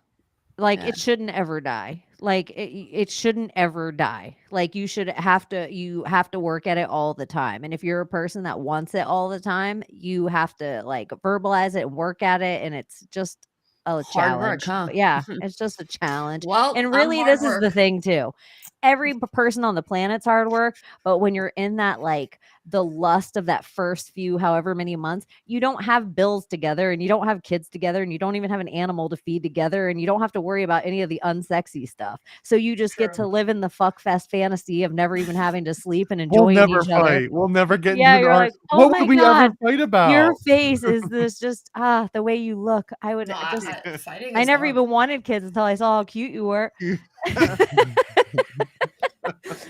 Like, how did I know I was ever going to see how cute you were?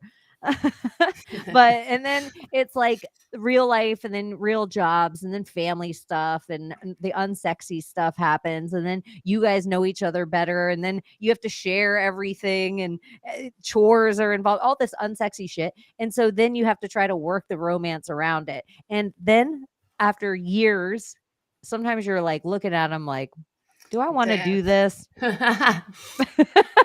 I want to do this?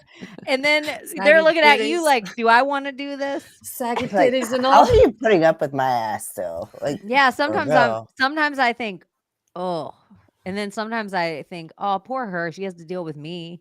Like Yeah. it's like and then sometimes I'm like, it's good, but I have to work at it too, and she has to work at it, and then you can't. I heard an old couple in the nursing home say you can't fall out of love at the same time. I think this is big key. Like one of you always has to be working toward it. If you both fall out of love and stop fighting and it just gets like that, just head for Yeah. the hills. Head Yeah. for the fucking hills. Oh, tea parties and relationships. That's what I was going to ask you guys about though too, is like relationship time. How, like you'll say you LARP in like just in life, like learning how to play the game. I'm going to be the best bartender today. I'm going to be the sweetest customer service. I'm going to be the best whatever you do in the day. And so then you're in these relationships sometimes on dates with people, and then something happens in the date that you guys both decide to LARP a kiss, and then maybe you decide to LARP holding hands, and then maybe you are gonna like, oh, we're gonna LARP the next level of this and get hot and heavy. We're gonna LARP the next day. This is gonna be my girlfriend or boyfriend. Like it's like the LARP just becomes a thing until then you have to bring everybody else into it, and everybody has to wear costumes for the LARP. And then once you put on the costumes and everybody's there and you say the words to each other, then the LARP, the government's involved in your LARP. But it all just started as you guys on a date and you were like, hi, I'm playing this character. And the other person was like, hi, I'm this one. And then all through the relationship, no matter how long you know each other, sometimes you'll tell each other, I know you better than you know yourself. And then sometimes you're like, I don't even know me today. I'm trying to learn to be a new person. Like, Yeah. it's just a wild. Don't But box that's me all in, man. time. But relationship time is a whole different thing. I don't know how to be in a relationship. It's been forever. I don't know if You can anyone be in a does. relationship and not know how. Yeah. I don't know. I don't know the rules anymore. All I know is respect. I know respect. That's what I know well. Very well. Respect. Yes. That's my number one thing. Respect. Respect your time. Time, the person, thoughts, ideas, what comes out of a person's mouth, especially if I'm with that person. That's my partner, I'm not in a competition with my partner kind of conversation, respect. RESPCT. Yeah. Each Yeah. other, The weird part I've realized too is like and sometimes unvaccinated. Let me put that out there. sometimes respect it just seems like, okay, we're respecting each other, but this is where women are definitely different than men, where I will say women are a little more complicated this way. A man, you say the things, and that's where the respect is in the things. A woman, it's how the things are said. Yes. So it's just like there's like tones and intricacies. It's like women are sing-songy in a way I don't think men understand. And that is where the trouble lies in between them both. Yeah. Because it's like, why'd you say it that way? I didn't. What are you talking? What? I'm just. Okay, It, that there's just a made something vibration. click for me though, because my ex-husband used to always tell me he would get on to me about my tone, and I was like, how can you say how was your day in a fucking tone? I just asked you, like, but it was always so. That's How was your feminine. That day? motherfucker. That's feminine. That's Well- feminine as fuck. Look at you, what a bitch. Well- What a bitch your ex-husband was. What a bitch. The things you say can have an energy behind it. Like sometimes subconsciously you don't realize what you're saying and how you're saying it. And it's coming from a place that's probably not even intended for the person and just coming out, It's Mhm. just that could be it, because I know I have my moments that does happen. I'm a powerful person with my words. It's Can I crazy. You are. switch? You Yeah. are a fucking witch. I I mean, am. in a good way, everyone Yeah. out there, in a really good way, like Yes. Linda. Good guys, The good people. Good kind. guys. Um, Good guys. Gordy, speaking of time, you are celebrating an anniversary, like a 5-year years. anniversary. Congratulations. Do you want to talk about that? So like 5 years, 2018, I went into mental institution this week. I spent a week there. 2 weeks after that, I went into a 30-day rehab and got out.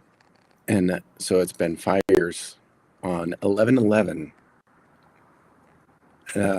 was my sober date from alcohol and opiates. I was on for over a decade. Heck yeah, man. So, What? and I was, so when I went in, I was 250 pounds. I lost 100 pounds eventually. I mean, it took me a few months, 6 months or so. But after that, it was like, I mean, yeah. 11 is your number, just so you know. Yeah.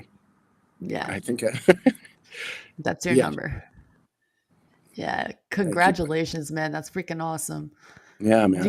Not many people can say what you're saying right now. That takes a lot of. Dude, some of them didn't make it. Some of the I people, know. when you're in, like, some of those people didn't make it out of like 6 months out of rehab.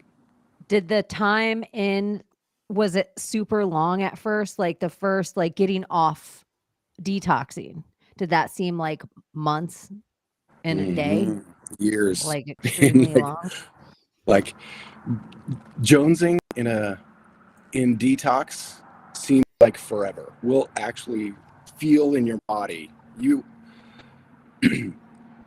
It's like your body is taking on 100 years in like 10 minutes when your body is fighting itself and it's fighting to get that addiction, that release, and yeah, time is a very, very different thing. And then when you get out and you do find peace, it's like everything slows down and then you can observe everything from the outside, and time is your bitch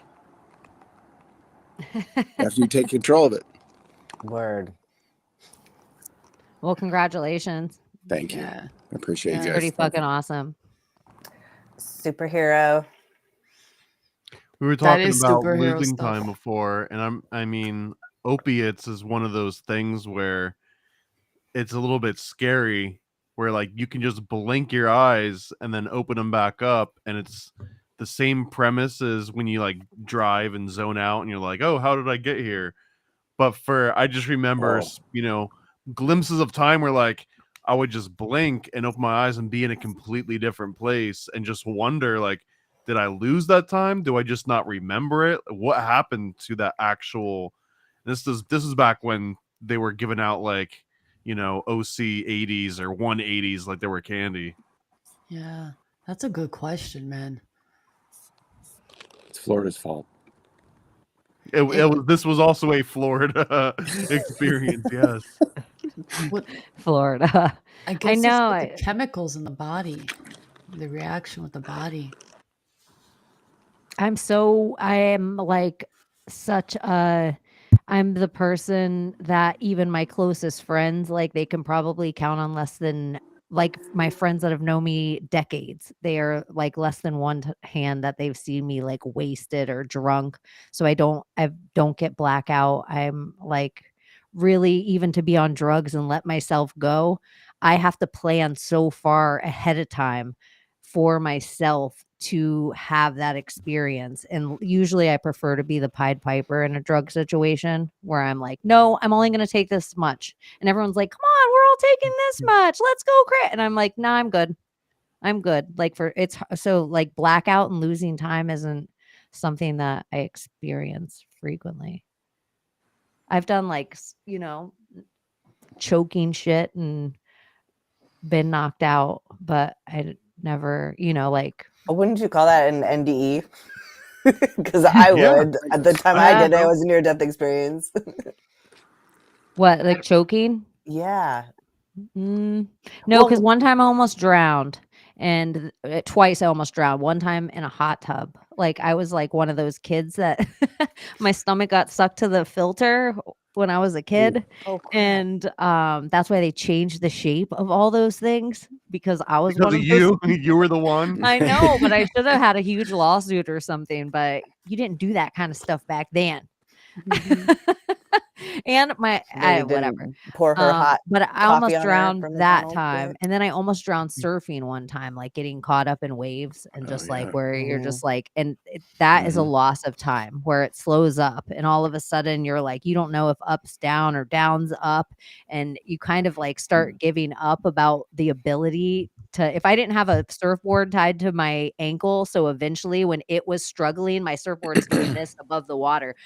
After a while of being tossed around, I could feel my leg being shaken like it was like a dog had my pant leg, but it was just my surfboard going crazy in the waves. It kind of like dragged me to like, oh, that way's up. Otherwise, I was lost in space and time, but it's like water. I feel like I do that in water in my dreams a lot. I hate it. Do y'all ever drown in your dreams? I never make it to the water in my dreams, now that you mention it. I have water in my dreams, but I have a lot of dreams of flying, and sometimes like I lose control and hit the ground and wake up actually falling. Like actually like falling. Oh, like okay. Yeah, where you fall off the bed when you're about to hit the ground, and then like you fall at the same time. Like, I've hit the ground in dreams like where I died and I was pissed, but I didn't fall. So yeah, I had a few of those. You died and you were pissed? I was pissed that I died. Did you jump out of body, or were you like, oh my gosh, well, this is going to be a boring rest of the dream? No, like my friend, like we were standing near the edge of a cliff, and she was the reason why I fell. I fell off, and I was pissed off at her because my body was mangled. So I was sitting there yelling at her. So no, it's just weird, right? But because everyone's like, oh, you're dead if you die in your dream, and you're like, it's no, not everything true. every single thing that they say is a fucking lie. Here's a question. Let's say you're in dream realm, right?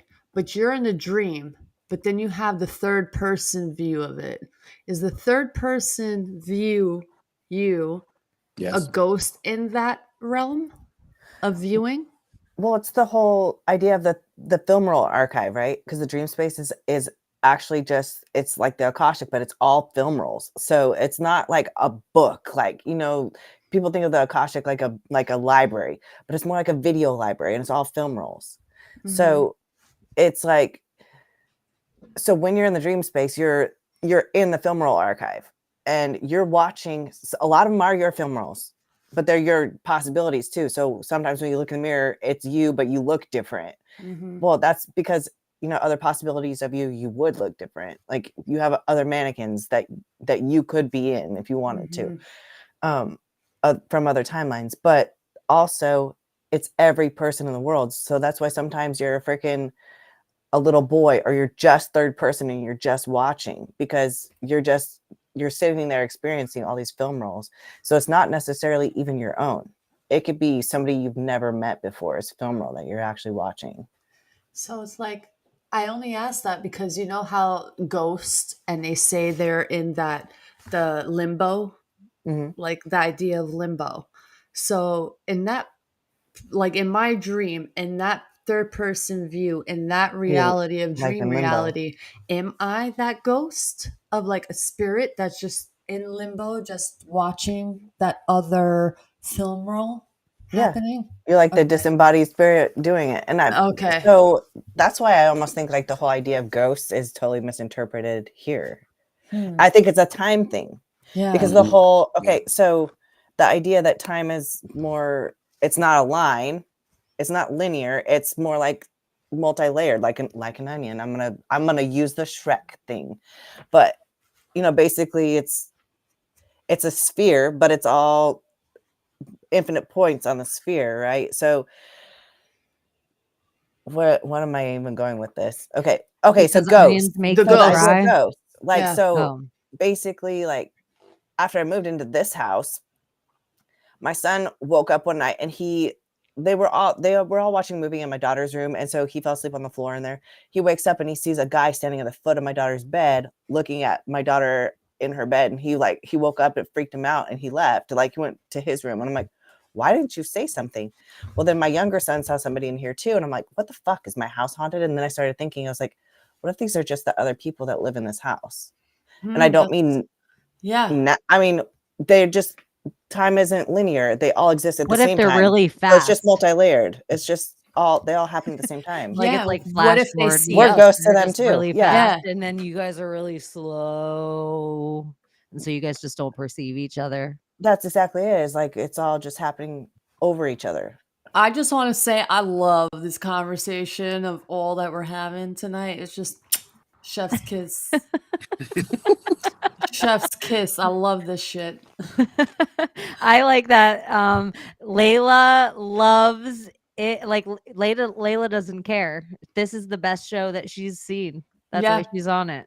I swear to God, it's the best shit ever. I'm addicted to it. Like I can't wait to be on it. I can't wait to watch it. I can't wait to like re-listen to all these amazing thoughts that we speak. They're just thoughts that everyone wants to say, but just think it's crazy. And Brittany said, "Speak your crazy." For real. Speak it. There's power in that, because that's where we Yes. figure shit out. Yes. Because if you can't figure it out, if you can't be silly and you can't entertain possibilities. I said this earlier, I think in Juan's chat room. It's like they produce things for a production. All these things that they produce for you, these ideas, these books, these thoughts, these everything, it's all being produced by someone.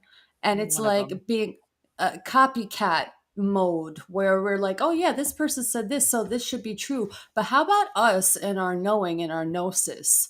We have a knowing within us where we can ask these questions and figure it out on our own. We don't need these people in the past. We can do it now. We really don't. This is where the magic happens, asking the questions and getting to a point, you know? I also think part of the knowing, like knowledge, the knowing is also setting the boundary and using the word no and saying knowing. I think this is a big, huge thing people need to learn in life. I think a lot of people, especially when you're on this trek and you started with conspiracy, you end up in spirituality or vice versa. And then you end up love and light, and whatever route you try to take in your love and light, you end up getting taken advantage of. And then that makes you like all callous on one side, and you end up going back and forth. But really, you just have to learn how to say no. and trust your tools of discernment and just say no. And it might be to your Amen. family members sometimes. It might Amen. be like, no mom, no sis, no That's- bestie, no That's the husband, lesson no I'm trying wife. to learn. Yeah, it's like I think it's probably like one of the biggest spells that you can say is no. That's been my life lesson since the whole lockdown bullshit. Like that was my lesson, was learning boundaries and learning to say no, learning that I don't have to stay small. Yeah, you don't have to stay small to make other people comfortable. Yeah. I'm still learning that lesson, but it's my fault. It's a lesson that I have to learn and continue learning until I've reached the final chapter, which is coming soon to a show near you. It's not the final chapter. What are you No, talking the final about? chapter to this version of the book. There's going to be a new Oh, book. your new gospel. Yeah. What's in your hand? A magnifying glass? No, this was my Bill Gates. Oh, your needle pen. Yeah, my needle pen. So yeah. Is time in the military for real, like the first day that you're there? Is it the same as like a jail or a prison or a rehab situation where you're like, shit, you have to like, you're not the same person anymore. There's no going back to that other person from that day there. Well, Or it's like, what's the realization of that? aren't they on the schedule? Yeah, I mean, you learn like a very trained. When I got out of the military, for the longest time, I could just wake up at exactly 6 a.m. or 5 a.m. without having to set an alarm, nothing. I could just kind of like tell myself, okay, tomorrow morning you got to be up at 4. Tomorrow morning you got to be up at 7. And it would be like uncanny, like wake up, like 30 seconds before if I had set an alarm, but I wouldn't have to. But no, I think it's different than jail, because in the military, at least, you have different experiences that you're going through constantly. Like even if everything's monotonous and you've got a schedule, there are like unexpected things that happen. You get deployed, you get reassigned. There's like always a little bit of variety. When you're in jail, though, there's like zero variety, and that definitely feels like just one really long day. And like, what's that whole saying of like, I did time? Have you ever done time? It means a very specific thing, right? If someone says that, it's like, have you been to jail for a substantial amount of time? And I think that's because it's such a very weird, abstract feeling. It feels like years just get stolen from you, or months or weeks, depending on how long you go away for. But that's crazy. And then for anyone that's had the pleasure of being in sort of like solitary confinement, that does a really strange thing to your perception of time, where it both feels like it goes fast but also lasts forever. It's trying to explain like an LSD trip to somebody. Isn't that like a lot of time with yourself in like a space, like in a cave, that like whole like prophecy, like going within, receiving messages in caves? Oh, dude, receiving everything becomes a pattern and language of birds. Now, like the number of divots on the ceiling all of a sudden means something, and the fact that there's exactly like 821 tiles on the floor, that means something. Like, you go through every scenario and every bit of information in a tiny little room to like build stories and make sense, because if everything were the same and nothing ever changes, that really is time completely stopping. Because I mean, we were talking about space and light, right? But all that is how much is light changing, or if something has to move in space, you have to have a start position and an end position. And if nothing changes and there's no delta, then really no time has elapsed, because that's how you measure it. Cause so if and you're effect, in jail, right? and if you're in like solitary confinement and nothing changes for months and months and months, it's almost like you stand outside of time perceptually. Like, your body still oxidizes, you still get older, but your perception of time is just completely different than a normal person. Like, you enter a different reality. What if this idea of like how, you know, people who are mentally not well, and the idea of a white room, bubble room, everything all the same, straight jacket, just in there for long periods of time. What does that do to a person who already is not well in the mind? It fixes them. Do you think? No. Like a white room, like just everything the same, and not being able to even probably Are there black can. curtains? Makes them worse. No, probably maybe not, because there's nothing to like create a story. So it's just like everything is the same, and there's nothing, like he said, you're creating stories when it's in a cell and you're counting tiles or bars or whatever it is. But in a white room, nothing in there, in straight jacket, you have nothing to think about but you, yourself, and your actions. Right. Perception. Being the astral, man, doing some crazy ass shit. Right. That's what I'd be doing. Well, that's what you do. I mean, you I was gonna basically say, find a right? way to Get just out. send your consciousness out of your body. Because when you were explaining that, that made so much sense to me, even though I've never experienced it. But you're like sitting there talking about the number of divots and how it means something. I'm like, dude, I totally felt that. In a game too, this where is it's how like, you- I'm gonna mention like 3 family, like this is crazy stuff, but it'll be like mom, dad, uncle, aunt, mom, dad, uncle, aunt, mama, and like when you get to the last divot, it's like that'll be the first person that I talk to when I get out of here, or Yeah. let me just think about You them for know you go like you make up games to keep yourself entertained in really strange ways. Dude. So what you're talking about, you guys are talking about, is disassociation, right? Kind of. Yeah. It's Yeah, a in a setting sense, yeah. out of yourself, right? So this is how you deal with pain without medication. Like, okay, say your glasses. So it's light on the. Is that actual light? Is it an actual light on your glasses, Thomas? Does it make it harder to see out than if that light is off? What is light? Right. Okay. So if light Time. That's so Space. cool. light is time, and we're watching it's like It's matter. the Matter. watch clock, or the watch pot never boils, and we're constantly looking at our clocks and stuff. We're perceiving this time. If you get out of yourself in that meditation, you can set yourself aside without being unconsciously disconnected. You're consciously disconnected. So you're observing your pain from the outside. So you can go into your body and control the pain, control what is causing the pain. Does that make sense? Yeah. Whoa. Yeah, actually, I mean, someone in the comments earlier threw out the name Fritz Springmeier, but he actually covers some of this. It's called arm, leg, arm, head, or something, but it's a way to disassociate yourself during trauma. But it's like they'll without getting to the details, they'll be like hurting you pretty badly on your hand, and the whole point is for you to imagine that you don't have a hand anymore, that it's like a ghost limb, which is weird because that does happen to people. They will lose a hand and then feel pain in it later, and it's like what can you do to solve pain in a limb that you don't even have anymore?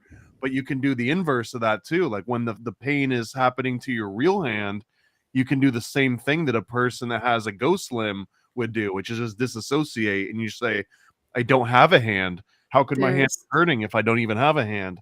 And if you can train yourself to do that, the very next iteration of that is I don't have a head. I don't have a brain. There's women who talk about this at that level. That's next level. With being raped in that field, being trafficked. That's kind of what the Fritz Springmeier books. I mean, they talk about like torture, but that's kind of the implied version of torture because it's all about split personalities. Yeah. And that's how they do the MK Ultras. They split them because of the trauma. But the trauma is uncontrolled by you. It's controlled by something else, right? So when it's controlled by something else, then you disassociate. This is why they look for kids that have childhood trauma for these kinds of like MK Ultra experiments, because they've already been trained. They're already primed for the disassociation. But if you control it, or they actually, even if it's a perfectly shaken kid or untraumatized kid, they will give it an animal and then make them like, here's a gift for you, raise this animal, and then they'll make them kill the animal. Mhm. And then they'll do this kind of, or be like, run into the woods, your uncles are gonna hunt you. So it's like it's so far off the normal of the things that they're making them do. Like they're hitting them in their love and then their trauma and their love and then their trauma. And so it's like on purpose, they're like rubber banding their personality because they want them to lose their empathy. And some of them don't, most of them don't make it through because for a human to lose their empathy, but if they can make them breed with not having empathy, then they can lead the head of the countries or the head of the states or the head of the bloodline, because then they can see themselves as different than you and I. Right. They can see themselves as gods or better than. And that's like then we become the chattel. I'm trying to find the name of On this go on. study, but like there was a guy that would take pictures of people through a bunch of different range of emotions. This is actually where we get a lot of our understanding of emotions, and one of them would just be like, you know, telling someone a joke, but at the very end, I think he would like kill like a mouse like in front of them, and it would be in like a shocking way, or maybe would prompt them to kill the mouse themselves, and would capture all these images. But that's, I don't know, it reminded me of that one specific aspect of like, now kill the mouse, and catching someone completely off guard, just to see like not only how they approach it, but like how that impacts them as like a person going forward, just like in general. Like in that exact moment is kind of where you can slip that programming in. Like Gordy was talking about, the MK Ultra is just another trauma based version of that, but it's one that you can do without any physical, you know, like disturbance, whatever. Like you don't have to touch somebody to do it.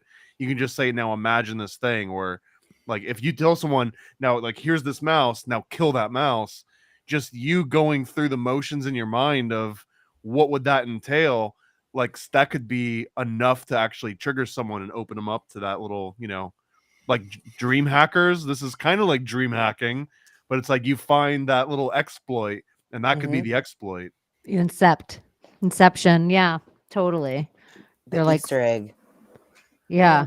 But it usually be in that amount of time. Even like our first memories, like asking people this of recent and how far back they remember things. And, you know, a lot of studies I see is they say it usually has to be something very traumatic or very like, I got a new bike this one Christmas. But the more people I ask this, their first memory is very monotonous. Their first memories, like, I remember my mom leaning over a sink, or I remember like different, you know, like it just seems like a. My first memory is earlier than probably anybody I've ever met. It I was my first conscious thought. I wasn't met a even dude year last old. night. I was in my crib.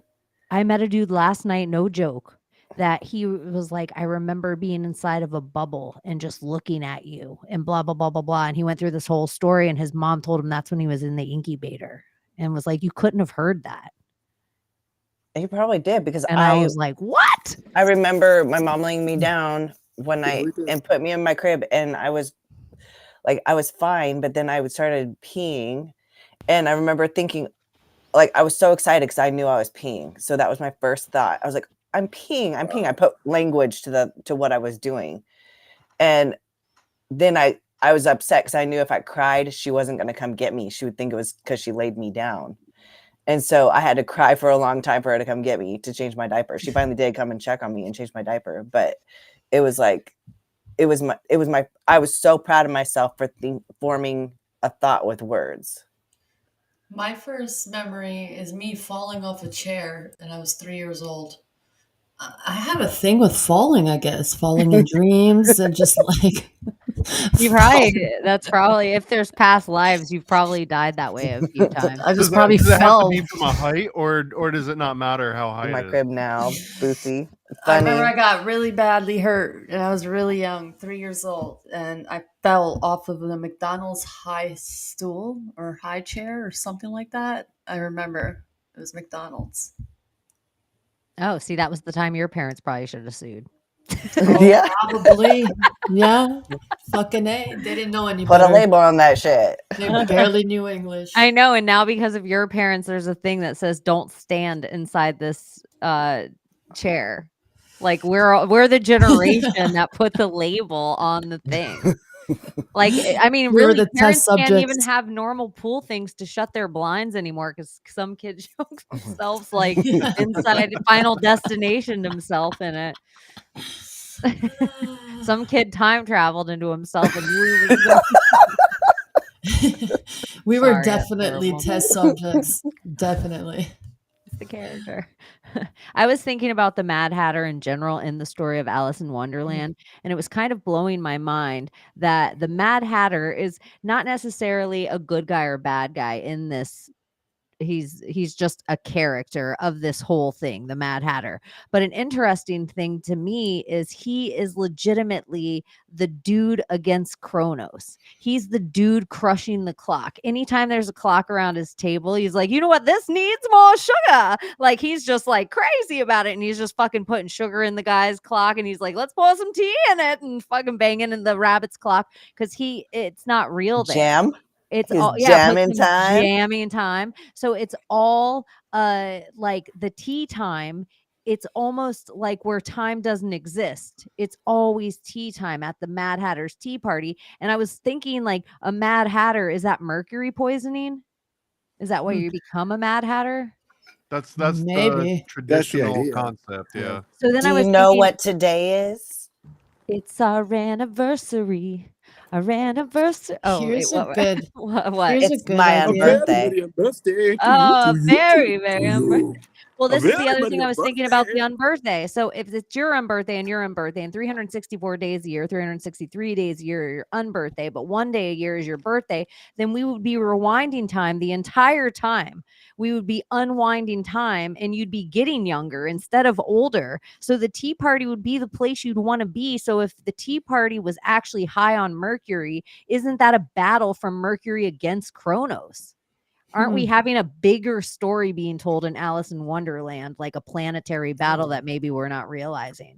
And so then I was wondering, is the Queen of Hearts like a Lilith? Is she this Ishtar Venus representation? But Kronos I and the like the time, Mercury Venus thing because, or Mercury Kronos thing because, Kronos being time and Mercury being like that messenger. And that really is what we were talking about before, is that if you could be the messenger and convey all this hermetic knowledge to the beginning, to Kronos's children or something, or if Kronos ate the children, if they became that messenger, but it's not how it works. And if you knew how to crack that egg, that's basically the closest you can get to immortality. the picture behind us right now, I'm going to see if I can make us smaller.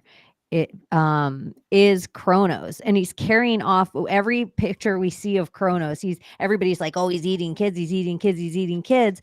But could he be eating Mercury? Because we know Mercury is the mix of the feminine and masculine in ways, and we always think of it as like this Prince, the musician figure. But what about if it was like a childlike figure? And so we also see Kronos tearing the wings off, biting the wings off Mercury all the time. If the Cupid is Mercury, because we also see this Cupid represented as a whole bunch of different angels. So Kronos, this far bigger planet, even as we see it represented in the sky, he's just biting the wings off Mercury. And we also, Right. Mercury's this tiny little planet in comparison. Tiny little one. So it's like if Mercury is a closer representation of time, even how it would travel around the sun, the planetary idea of it would be super fast and tight around the sun. The time on Mercury is probably so quick compared to the slow time on Saturn. So it was just like, the tea party.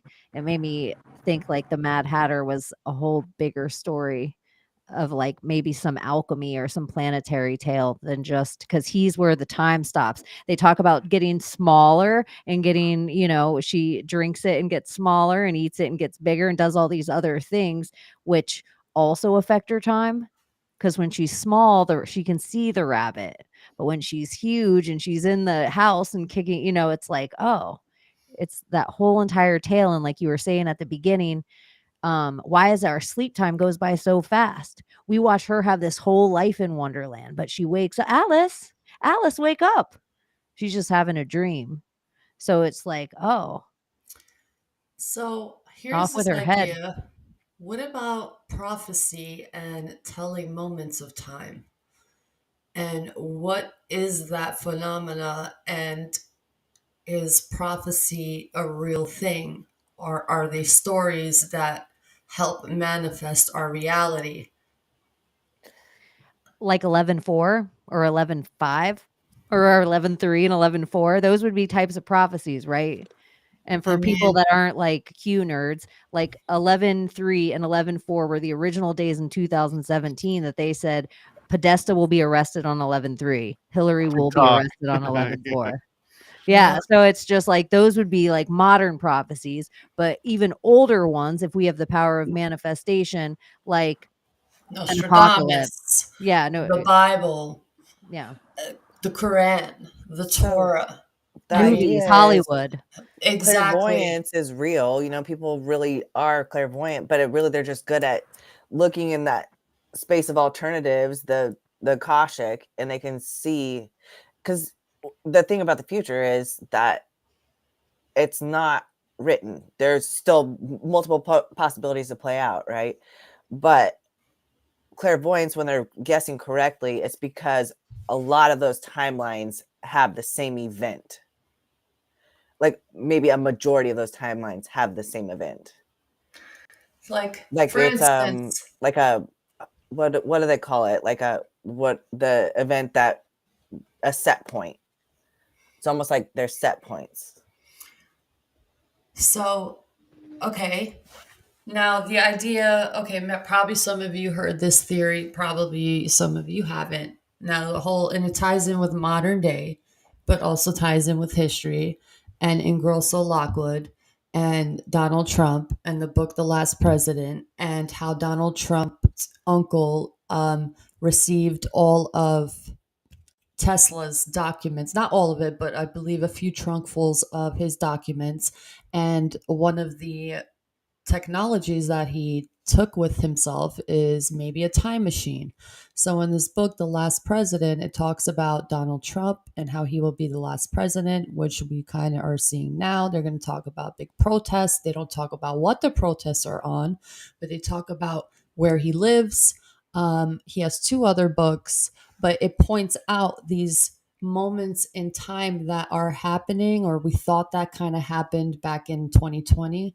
But we do have another election that is to come. And with everything that's happening right now, it just makes me ask the question, are these prophecies a real thing?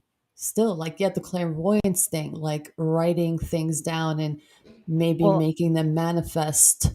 I want to add to this, Layla. Yeah. Okay. So I think Bootsy was the one who brought up float tanks earlier. And I used to float all the time. I was like almost addicted to it during the time I was welding. So it was really weird how long I was meditating all day under a little light welding. And then I would go and float for like an hour and a half, 4 times a week. And that time would go by so fast, and how quick I could go into meditation in that water. And we're talking about time travel and rituals, and they also take we see 11 on Stranger Things, and they put her in a float tank, and because of putting her in this float tank, she pulls something out of dream world and brings it into this world that they have to battle. So there used to be that thing that most people dream in black and white. Now people dream in color. What if we didn't dream all that much before, but because of the television, it created us to start dreaming. And that's why we all used to dream in black and white. And then because of color television, we all start dreaming in color. And if they can implement these little ideas in us, like 2 buildings falling in New York or a school shooting happening, do the right ones of us, some of us are 11s, could we pull these ideas out instead of it being a monster we're pulling out? Could we pull out the idea in reality and put it there, like some kids powerful enough to make 2 buildings fall down? Well, you know what's interesting? There is people out there who actually believed that people only saw in black and white when we had black and white TV, and they thought we magically received color once the magical color TV came out. There's people who actually believe I this. know. There's It blows people my that they mind. think the world was sepia tone before TV gave us that. I Yeah. know. I know. It's They're like, oh, it's and a then huge somebody group. perceived purple, and then there was purple flowers. Yeah. Yeah, like What we about woke. blue? Like the color blue didn't exist until Right. recently. Yeah, it's like Bullshit. there's a thing where people think like we woke up like that Reese Witherspoon movie. Like the world was all in black and white, and then like somebody had sex one day or laughed, and then a color appeared. Like, like that's really the concept of it. But I'm just like, I don't know. Some of the conspiracies that people get down with, I'm like, you guys don't have a lot of memory of things.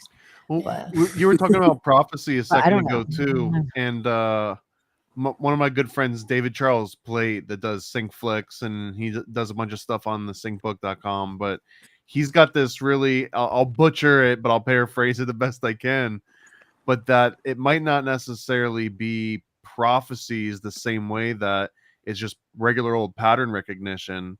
And he's got like this really insane video. It's like a 7.5 hour long movie called Sorry Cassandra, I Misunderstood. Everything Predicts 9/11.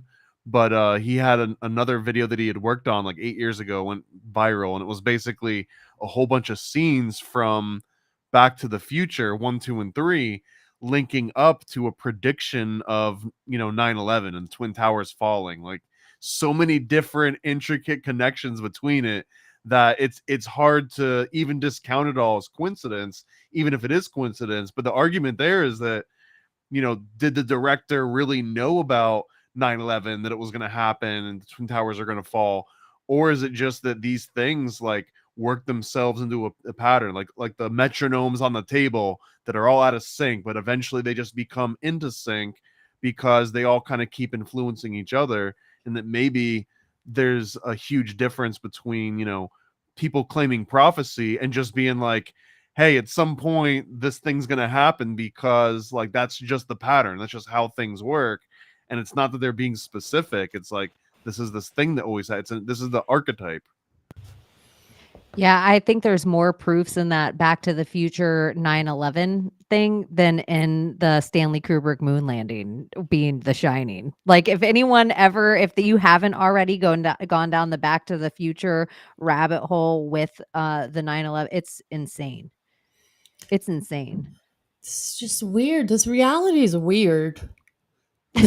This realm is weird. Well, did we enter the simulation? Just a 2012 at the end of It's so my trippy. life. I'm telling you, we are all Alice, and then Didn't we are everything all, seem a lot more stable a while back? before the Y2K bug. Yeah. I don't know if it was Y2K or it was like the 2012 thing, but everything seemed a lot more. Reality was more. Well, had a lot that's When I more was rules. a kid, okay. reality was real. In the concept idea of like CERN opening a black hole, could, if, or like you talking about you're sitting next to your daughter and so time is relative to you guys in the car, if we all went into the black hole together, none of us would know it. And so like, so if CERN opened up this thing and we all collectively died at the same time, it would be like, let's say every time anyone did a DMT trip, they created another timeline. Every time you were in the near death experience, another timeline was created. Let's say any of those weird things, all these timelines are created, but then we all died at once. So all the multiple timelines are finally put to a stop. Because there's no multiple dyings anymore. Because wasn't that a theory once, that CERN opened a black hole and that all of the CERNs, like the 30,000 particle accelerators, are all opening little mini black holes all the time, but they theorize that they're just so small and happening so fast they can't get big enough to suck anything in. But that seems to be the opposite idea of what they've always told me a black hole was. Like once it gets started, you can't stop Yeah. You can't stop it. It's a black hole. But that's is just as annoying to me as the word space to describe space. It's like, oh, what's that thing? The scariest thing on the planet. What are we going to call it? Black hole. Well, it's like the whole black hole and Roger Rabbit. They just place it on the floor and just like go into something like or into nothing or whatever. Cartoon black hole. I Like a I like portal. the whole. There's Bagel Man from the new metaverse, the Spider-Man, the new metaverse movie. And there's like a guy that he's in there when the spider happens, and so he like is eating a bagel or something. So he just is a hole upon a hole upon a hole. So he just falls into different portals and realities over and over again. I just have to say this because wild to say. We were talking about all these different topics, but if you were a vampire and you were super bored with reality in the world, CERN seems like the thing that you would do, right? Like maybe it's all just vampires that are bored and they're like, hey, let's add a little bit more variety to this thing. Dude, this is what I truly believe. I believe these people that are dying off, that are fed to us on the screen, are vampires, and they die on certain numbers in certain ways, but that's just code for all the other vampires saying, hey, I'm going into hiding, who's coming out next, like who's next, like it's just like a fucking repeat because they don't know what to do, so they make their own production of shit. And once our internet gets fast enough that they're like, oh, they just hit the Nick Cage as a vampire part. Once we hit that where we start like, hey, look at this person's in history too, and that person and this person, they're like, time to reset them, and then we're cabbage patched. They know how to become the puppet masters of society. Like after thousands of years, probably being alive, like test after test or reset after reset, flood after flood. Because I'm pretty sure they learned so much history and so much technology that our brains can't even fathom because we're just human. Human. Clocks, calendars, and holidays. Mm-hmm. Do you feel like holidays, like your birthday, what's that ritual all about? That's part of the aging spell. I was born on 3/3.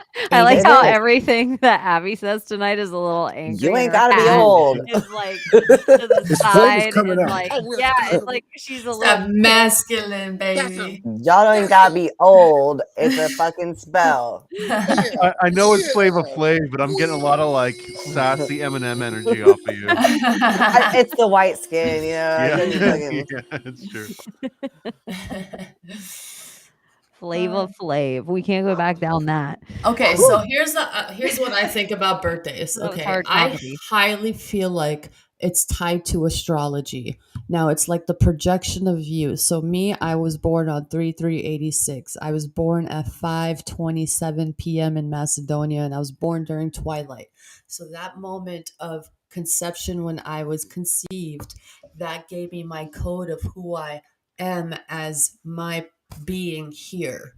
So my house where I truly belong is in the mansion or realm or house, because I feel it's like multi-layered, and each layer that surrounds this realm, it houses each planet, and each planet has its own, I guess, rotation around what we live in.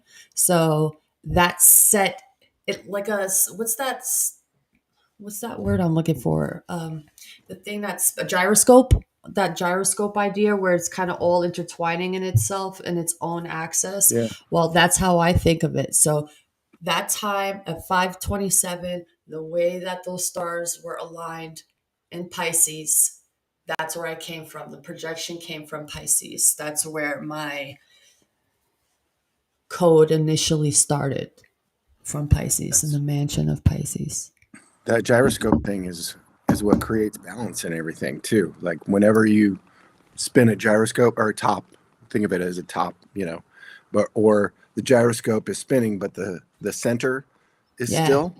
Yes. That's how segways work. That's how those funky unicycle things work. It's balance. Yeah. It's torsion, and that's how our energy body.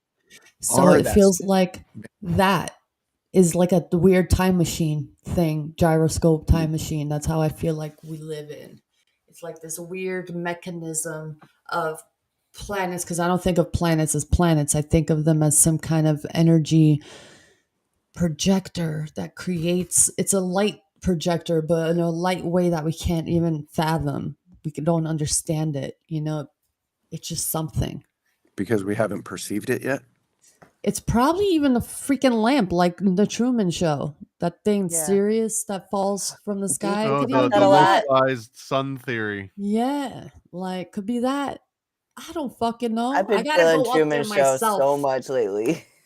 Who's down to build a spaceship and like just go up there ourselves? Who's that smart? Who can do mechanics and engineering out there? Let's build a spaceship. Let's go. Or like in that commercial in the ball. I want to go to Antarctica. I'd rather do that. I want to go to space. Space. Or North Pole. North Pole would be fine.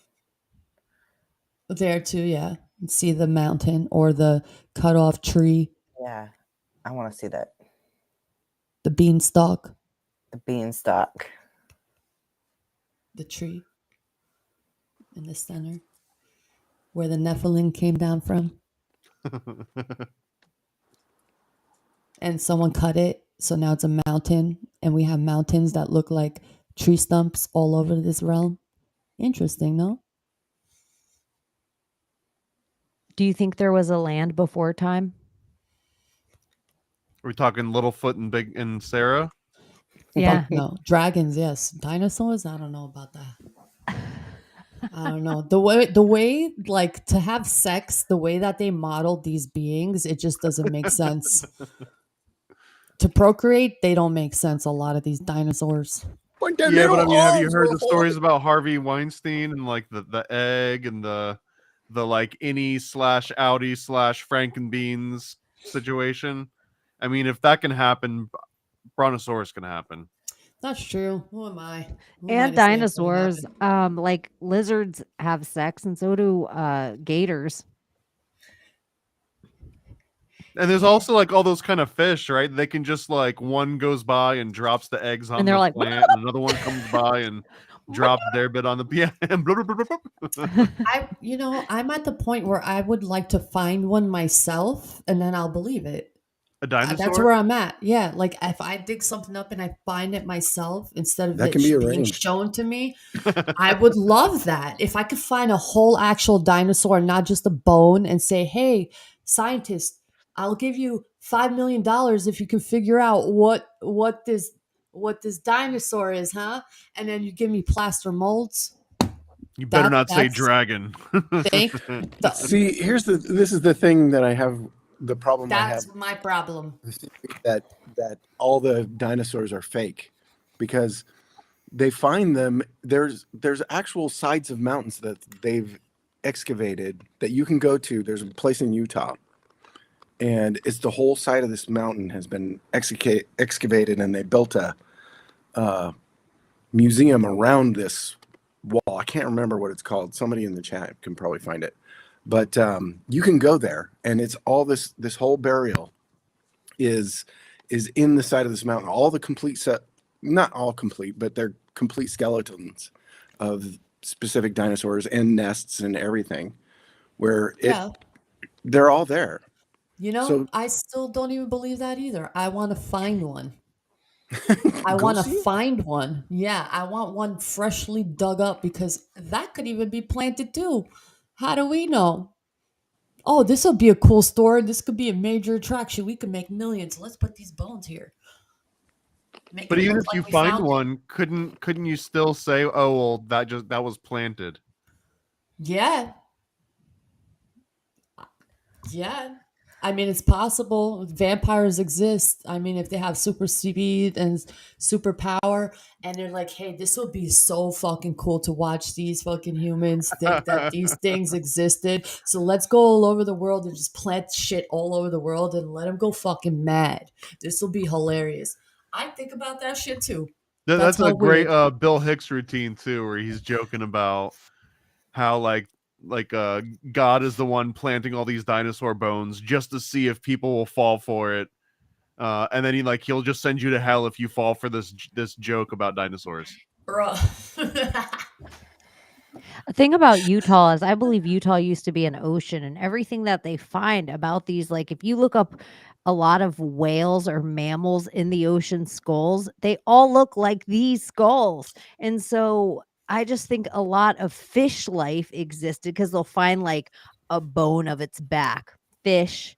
Or they'll find like or a sea mammal or a sea reptile, because there's so many alligators and everything around now, or a giant land sloth or a giant land bear, and they only find one piece, and then they manufacture an entire rest of a creature around the one few pieces that they find, and then they make a noise for it, and they're like, it sounded like this, hey. No, they're like, that's not good. How about make it sound like this? Rah! Even though you never come across a one dinosaur, like a crocodile, that's like, it's like ribbit. I imagine like we're Like, talking about "Grah, like grah, grah." the archaeologists are kind of like the Taco Bell people, right? It's like, oh, we found this beef and we squirted it into this thing and it's called a chalupa, and they're like, there's no such thing as a chalupa, and they're like, no, Exactly. there is. Look, it's right here in front of you. Yo And they quiero kind of dinosaur. did with like Triceratops to us. They did the same shit with Triceratops to us that they did with Columbus Day, where they're like, let's teach Generation X about this thing their whole life. And then right when they get to their sophomore year of college, we'll tell them it's bullshit. And they'll all have to go around to each other and act like they already heard the pop song first. And because we'll make them all look dumb or racist when they get there if they haven't. So everyone will be like, oh, yeah, I hate Christopher Columbus. And you're like, when did we all start hating Christopher Columbus? But it just happened one day. But really, in reality, why did we ever learn about him to begin with? Well, it wasn't it because it was like a pro-Italian American thing. Like there was lots of Italian American clubs that were trying to overcome the being looked down on as like a dirty Sicilian or like a dirty Italian, or that you're in the mafia. So they kind of came almost like what's the Jewish version, right? Like the We ADL or need whatever, an the anti-Awapa Anti-Defamation League. campaign. Well, it was like an Italian mafia run, ironically, Anti-Defamation League, and it was like, oh, Christopher Columbus, he's our guy. What And about that if was back when, then everybody I was remember like, Olive Garden would like come to schools and give people like Christopher Columbus medallions, and it was funny that it came from like Olive Garden, because how racist can you get that every Italian just loves Olive Garden and Christopher Columbus? But they kind of did. but what about this for real? What about if You there hear was a your family. rumor back then that they were like, hey, these Italians with these pizza parlors, I don't know if there's cheese and tomato sauce in these pizza parlors. And they were like, maybe there's something going on behind these pizza parlors. And all the Italians were like, oh shit, we need a campaign. Let's start Columbus Day. It was like the first Pizzagate. The original They were already on it. Pizzagate. The original Pizzagate. And they were like, shit, what's the cover story? Christopher Columbus, CC 33, right there. Cristobal Colombo. How will we bury the lead? It's okay. In the 80s, we'll make a TV show called Columbo. They won't even be able to look back that far. I'm telling you, this is all fucking weird, man. There has to be some puppet masters that know something, man. Like that whole theory of like these vampires existing, I really do believe that. I feel like they run this world and this is their realm. Who runs the world? And Who runs the world? Who runs this mother? Who runs this mother? Who does, Jamie? who does, bro? What do you know? Let's forget about that. Like, let's forget about all these characters they told us about. Like, what could possibly be running the show right now? This is the fucking orchestra. What? I don't know. It ain't human though. That's what I know. Ones and I don't zeros. get that human sense here with this fucking fuckery. It's a joke. Is it like a big gesture? Is it like a big, I don't know. Are they all like fucking clowns? It's funny because somebody just wrote the Nephilim, and now I like how the Nephilim are clowns now. Yeah. I like how one dude, I just like how quickly that becomes the thing. It's like China's putting up sandbags. We should all lock down the world. And then it's like Nephilims are clowns. Do you think vampires are old elves? I don't know. I don't I think like that that maybe we're either. just egging the Nephilim on to like come out of hiding.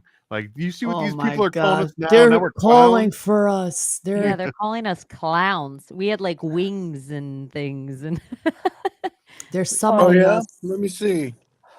Do they have to be vampires too, Clown. though? Or is it just immortal? well, it's just like somewhere along the line we have the idea that they're immortal and that they drink blood. Like these Or two things that go together. are That's they really it. angels? And we really don't understand what angels are. Well, that's where some people will debate that all the fallen aren't necessarily bad. Like malevolent and benevolent fallen. Well, because coming to this realm would be fallen no matter what. Because there's different types of Whether you're angels. good Unless or you bad. crawled up. Yeah, And unless you some came are- from the depths. Yeah, Some how are come scary. And everything if it's a always big giant falls? donut, then you might come up. If in art we were to show you that something came from high by putting wings on it, how would we show you that something came from low? So maybe that's why they're Truth. trying to get underground. All the Like a elites are mandrake thing. underground is because time just stops there. That's kind of if there's like a center sun. What about if we're too far away from the center sun? Because Mhm. underground could also be underwater with fish as well. And we only know 5% of what's in the ocean. Well, and look at the And deeper we shoal- go, there seems to be a light that exists down there. All the animals create their own light, and they say that about humans too. We just don't have the ability. Not everyone has the ability to see it as easy, but we're bioluminescent. So if you're in the deep ocean and that you don't see or underground, you don't see any markings of time, which is because of the sun and the moon. There isn't any Okay. time, right? Time out. Time out. Time out. Did Time you out. say going deep down in the ocean, there's a light? Deep in the deep? Yeah, like all of the fish start to become light sources. They carry like angler fish have They the themselves are the light bioluminescent source. light. I talked about this with Gordy, and I had this thought, okay? Think about fishbowl for a second, and we're in water surrounding us, and there's like that whole idea of another realm on top of us and a realm below us, okay? And we have the whole idea of shoal.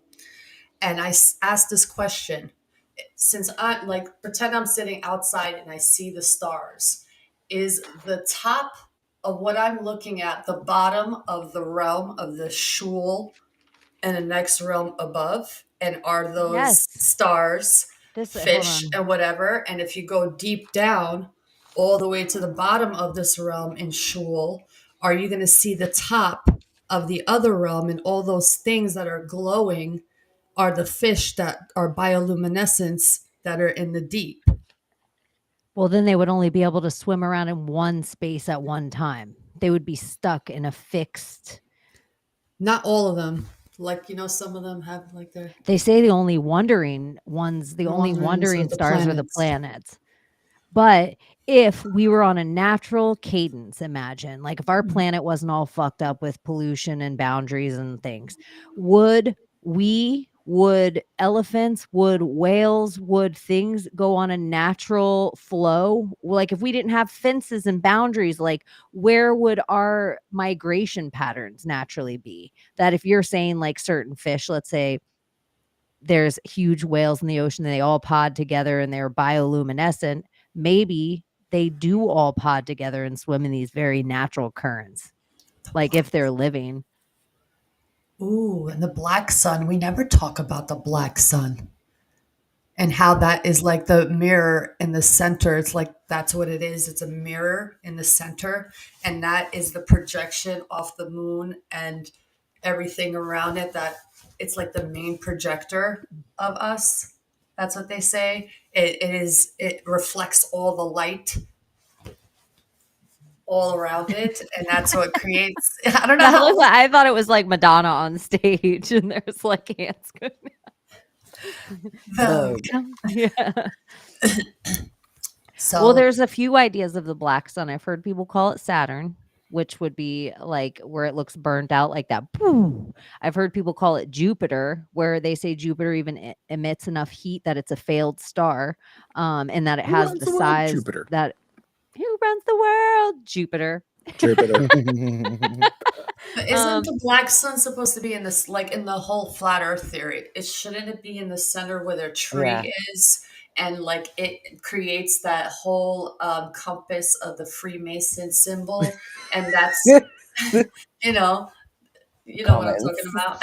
Yeah, no, I was reading the comments. I'm sorry. So it's like that's the idea of where the black sun comes from. It's the middle, the center, and then you have the two rotating sun and moon, and it's like kind of the same size, the sun and moon, and it kind of does its dance up there because of the reflection off the black sun. And I think it's a mirror, a mirror ball, huge mirror ball, and that's why we can't go up by the North Pole. We're gonna have the hugest mirror ball. It's gonna be That's huge. what I think. It's gonna be huge. It's the aurora greatest comes mirror ball. It's the greatest mirror ball ever. All that energy and light and the aurora borealis and all that. It's like that's where all the reflections coming out of. And what I feel like reflection, light is matter. But it's like a condensed form that creates us with the codes and all the lights. And we're a light code. I think so. We're a time code. 144, but now they're changing it because of the DNA, mRNA stuff, and it doubling it. No, adding an extra strain of DNA to the original DNA, so you're no longer 144. I was That's hearing, what the 144 is. Yeah, like 72,000 strands of DNA come from your mother, and 72,000 strands come from your father. Yeah, is that true? Something like that, and then you get the 144 in total, and that's what this mark is. It's on your DNA. So it gives you it makes you 216 DNA instead of 144. Yeah. So if you're sleeping around out there. No, I think it was the mRNA vaccine. So if you're sleeping around out there and you're sleeping around with the vaccinated, be careful. Be careful. You mean people are getting extra stuff for free? Yeah. Oh yeah. So they say you're not gonna. It's not gonna matter. Fun too. They're putting it in the food now. I don't believe that. Fuck that. mRNA. I'm just saying. They're saying. I like Gordy. Fuck that. But let me tell you about the black sun. I don't believe that, Gordy. Fear porn. Take your fucking New York Times. Okay. I believe we have the power to heal whatever, though. They don't want you to drink water anymore. They don't want you to eat anymore. You can heal yourself from anything. Anything. Yeah, that's true. That's very anything. True. Can you reverse age? Yep. Can you cure yourself of cancer? Yeah, can you cure yourself of cancer? You can actually grow your limbs back. They sprayed it on your food, which Gordy was saying about the mRNA. And I was like, what, Gordy? Tell me about this. Because I didn't have anything genetic. I had shit that was sprayed around me. Put around me. Poisons in me. Put on my lawn. Who knows? There's this idea with the Rife machine. I don't know if you guys know what that is, but it's a frequency machine. Mm-hmm. So the whole idea of let's say you cut your arm, you have that phantom feeling of still having your arm there or your leg or whatever limb. Your stem cells in your body can regrow that specific body part if you allow it, but we don't allow it because we tend to wrap it up and put stuff on it so it doesn't allow it to grow or whatever. But the power of the mind and having the right frequency, which they do, there's a set number to grow specific limbs or organs or teeth, or if you use the power of the mind and the frequency of doing that consistently, you can grow teeth back. You can grow limbs back. You can grow organs back because stem cells have a memory in it that allow your body to grow and heal and regenerate. Hence skin. When we cut our skin, we allow it to heal. That's the key. We give it the room. We give it its room to do that. But when we cut a limb off, we don't give it its room to grow. We cut it off. Like we bound it, we bandage it up, we put stuff on it so cells don't grow there anymore. Like we kill it off, we cut the nerve endings, we shut them up, you know? So I think it's possible. I think it's all possible. I had a good time this week. I watched Gordy from those conspiracy guys, Gordo from those conspiracy guys. I have to be careful to not mix them up now. On with you, and that was a good episode, Thomas. I need to was get good, Thomas. Gordo and Gordy on the same episode. Dude, and I would just- love to. Those guys, I love those guys. It's not. I know that's why I like. He's so good. He's all those guys. He'll probably come play with us some night. It's that Irish time. It's all when that Irish time falls in. But I did have a good time watching that. You guys should go watch it if you haven't subscribed to Paranoid American on YouTube already. Yes, It please is do. up. And I've seen them. They in chat they were saying you have a premiere too. Like, is it tomorrow? Yeah, with Dana Rotting Jules. And everybody loves your PCP segment. If you don't know what that is, you should go over to Paranoid American you and can- check you out can one of the watch episodes. Dana do BCP live on air. Yes. It's awesome. It's so clever. I have something that I'm knocking off, not like that, but it inspired me to do my own little segment on my show for Project Cheney. So I'm like, it should be fun. What's so funny? A Freudian slip is when you say one thing but mean your mother. That was gold. We'll put it up.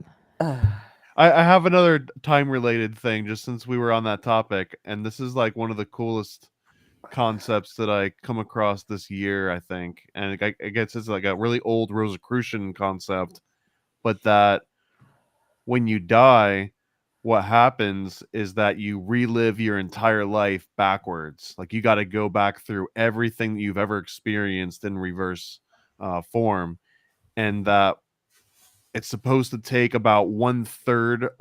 It runs 3 times the speed. So if you live to 100, right, when you rerun your life back, it takes like 33 years to go back through if you had lived to 100.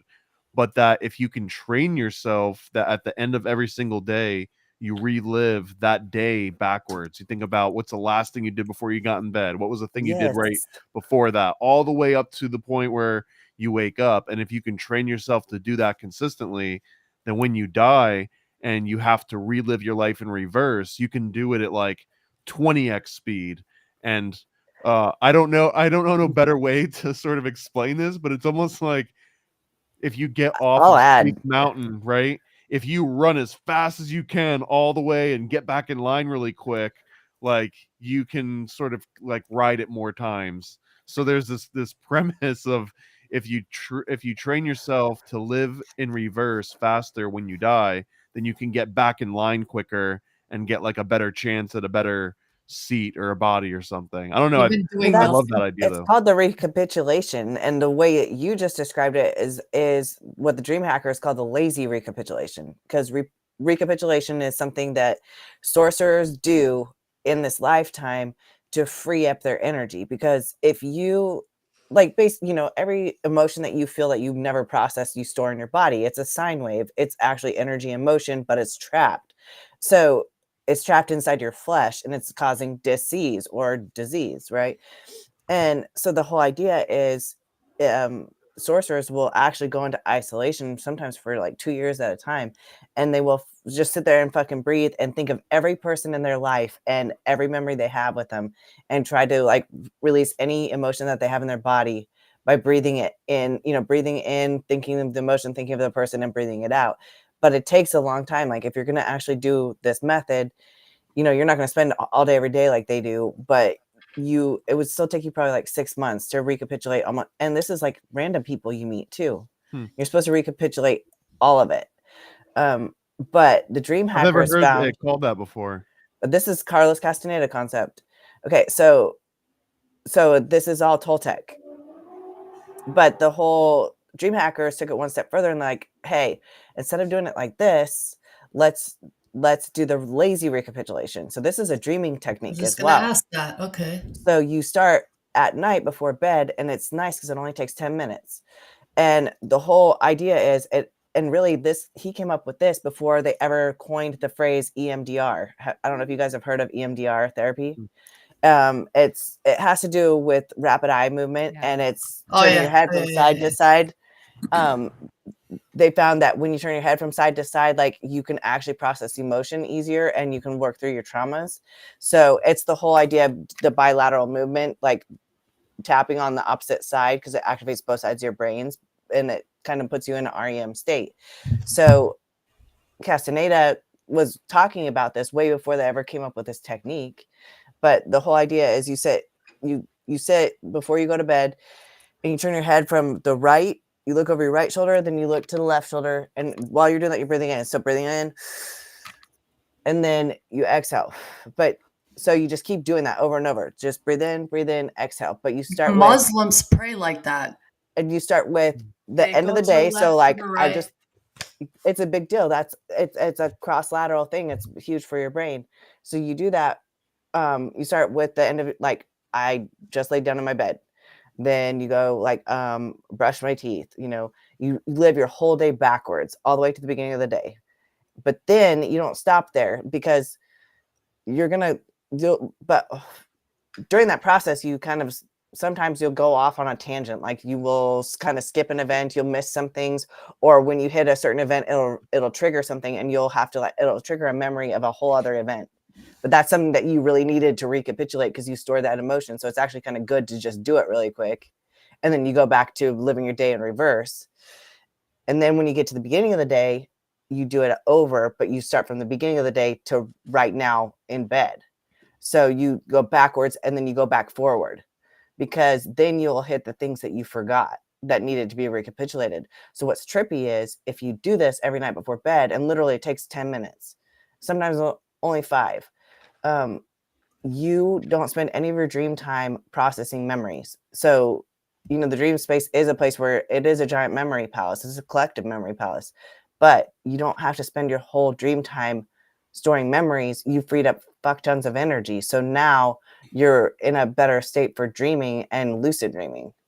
You know what's interesting? Okay, so Muslims pray 5 times a day, and during prayer, their hands are on like their side. Women's, I think, same thing, and they left, right, and they whisper and breathe whatever prayer, whisper and breathe, and they prostrate, and they do it 5 times a day at certain times of the day. First before the sun rises, and I don't know the other times, and then when the moon or sun sets. Every day, 5 times a day. And they do that whole process. And I think it's like a 10 to 15 minute prayer. That's crazy, because that's really that's the bilateral movements. So it's activating both sides of your brain, and it is helping you it's stimulating that. And then you breathe it out. You breathe because every time you've held your breath, when you felt any emotion, happy, sad, upset, angry, you store that emotion in your body. When you hold your breath, that's when you haven't dealt with it. Abby, when was Castaneda's book published? Do you remember? Like his first one was like 1969. I want to say 68 or 69.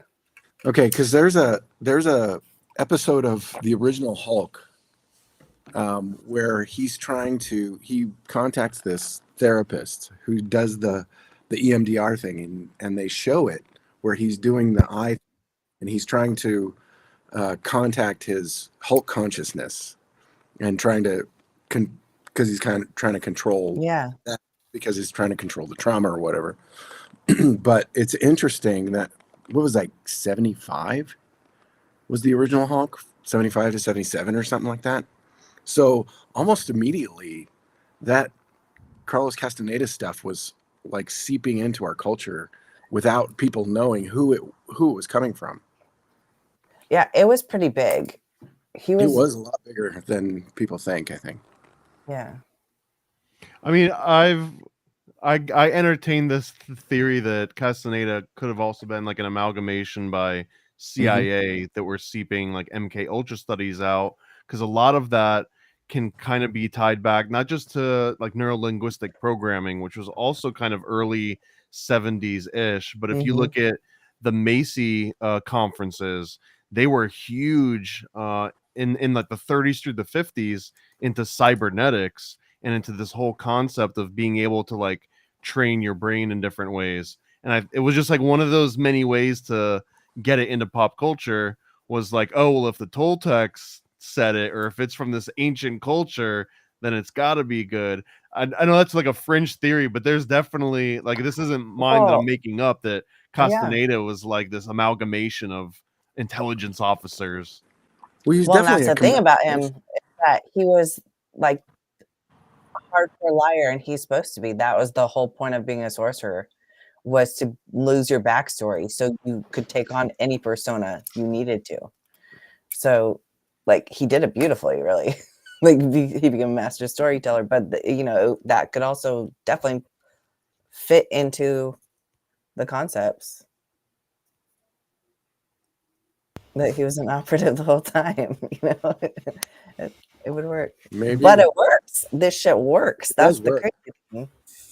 I mean, if you go back in history, any really good sorcerer was basically just the Royal Intelligence Officer. Yeah. Right. John Dee is a recent one, but go back even further. They were kind of always under the employ of, someone that had all the money and power. Yeah. Absolutely. Time is weird. And Time magazine is weird too. I know. I was thinking about Time magazine. Yeah. Where Shout did it out come to from? Alan Marcus for like posting some of that information in the chat. But like, yeah, Time What about magazine. It's just the covers. They're just so telling. Like they tell. I don't know if they try to tell the future or they are coding to something, but it's just weird. Who owns the magazine? Anyone special? I don't know. Well, Time Life was Henry Luce, which was Skull and Bones and Century Club. That's what I was wondering, if it was like an Economist, like one of those same type of magazines where it's like. I mean, funny enough, that Time Life magazines also brought psychedelics into popular culture in a big way. That it was through Time Life publications we got the concept of magic mushrooms. That was like this cool way to advertise this new reality to sort of like housewives, and as they're checking out, like if you called it magic mushrooms, it was a lot easier to digest and kind of spread around. And Henry Luce himself was such a proponent of psychedelic experiences that he would just openly advocate anyone that worked for him to just do mushrooms or do LSD. Like he was such a huge advocate of it personally. A good name would be Illuminati Tea Time. Tea time was okay. That was one thing I was thinking about today, which sounds really stupid, but we have tea time and tea time. Like usually we have golf and golf. Yeah. It's like those two, like it is interesting that you play tea and drink tea. Like that is interesting. It's both tea time. And one would be very masculine and the other would be kind of feminine. But then are Americans missing out? Like dinner time. It's so weird. Why do they call it tea time? Because I think it is like a dinner time. Well, but it is for tea. It's not for dinner. For tea it's for at dinner. It like in Europe, it was for tea, and it was always for tea for us here. I actually believe that the no taxation without representation tea party, because they always two birds, one stone us. I say this all the time. It had nothing to do with the taxes, because look how taxed we are now. We're paying 30% taxes and we threw the tea over for 3%. But really, they got us to get rid of the tea and friggin' acidic coffee us. We were all tea drinkers. We were all proper tea drinkers, healing ourselves, making our own blends of herbs. And then we coffeeed ourselves. After we threw our tea over, we had all shitty Folgers too, coffee for a long time. And now we have all these, like there's so many bad things spread in beans. No one should be drinking coffee. It's not good for you. I drink it. Too late. But right? it's like, I know it's so acidic for you though. Mm-hmm. Is it Tea even is the like so coffee good that's for you. bad? Like, Yeah, when, coffee is actually bad for Fat. you, right? whereas But I mean, like, tea if is you were to good for you. compare that to like what's like the double grande frappuccino with extra caramel pumps and Oh yeah, everything. well Like, sugar Extra, is bad extra. too. But even the coffee bean, even just coffee by itself isn't good for you. Like, it's not good in your body, it's acidic. It turns acidic inside your body, and it's like if you eat like a grapefruit, which people think is so acidic on a raw stomach, like your belly, it's Alkaline. the first thing you have, it turns completely alkaline inside your body. But when you drink coffee at any time, it always turns acidic inside your body. But tea is healing. It has so many healing properties, and there's certain kinds of teas you can drink for every kind of type of the year and every kind of time of the day. Some things have caffeine, some things bring you down, some things are relaxing and calming, some things are like upbeat. It's like tea is a whole different thing, but a coffee bean is just coffee, and it's become a whole drink. There's no mix in it. It's just a different kind of coffee bean from a different place, and most of the time it has a whole bunch of like bacteria and bad things you shouldn't have in it. It's stored in ways we should never be drinking it. It's heated up to temperatures we should never have it at. It's like nothing about the coffee is ritualized in a way that the tea was. What about coffee or elephant dung coffee? There's probably a whole ritual into elephant dung coffee, even the way it's That's what I'm processed, even thinking. the way it's gotten, the same way as the mushroom coffee. It's like a whole, it's not coffee. It's the same way as calling, like, I mean, you can call almond Would you call it a tea? milk, but it's really just, I think There's- mushroom coffee is actually closer to a mushroom tea. It should be. Yeah, that's what it is, pretty much. No. That's what I think, but they'll be like, oh, you should have this instead of your morning cup of coffee. You could have is it, it, have you tried it? Is it any good? I'm not. Yeah, I it's rarely not- like drink. I like try to get rid of my mushrooms as soon as I eat them. mushroom You coffee see, isn't that great. I have It's a love-hate thing. I only like eating mushrooms when it comes to psychedelics, but I cannot eat them because the texture is fleshy and weird. It is I just love like mushrooms and cooking.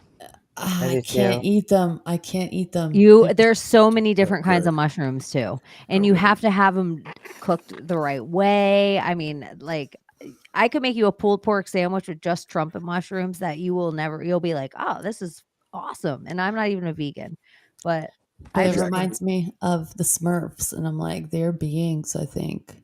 They're like beings that give you information. And like we eat them. Do they want to be eaten? does a tomato. If I respect The it, machine elves will it talk to give you me a good afterwards, and I trip? think Smurfs. Or so. if I disrespect it, will it give me a bad trip? But does that tobacco want to The be way I smoked? eat it? Does the don't fucking know. weed want to be smoked? Are these plants playing tricks on us because we eat them? I I don't feel know. like it is a slow poisoning. That's all that's happening to you is you're being Is it? poisoned.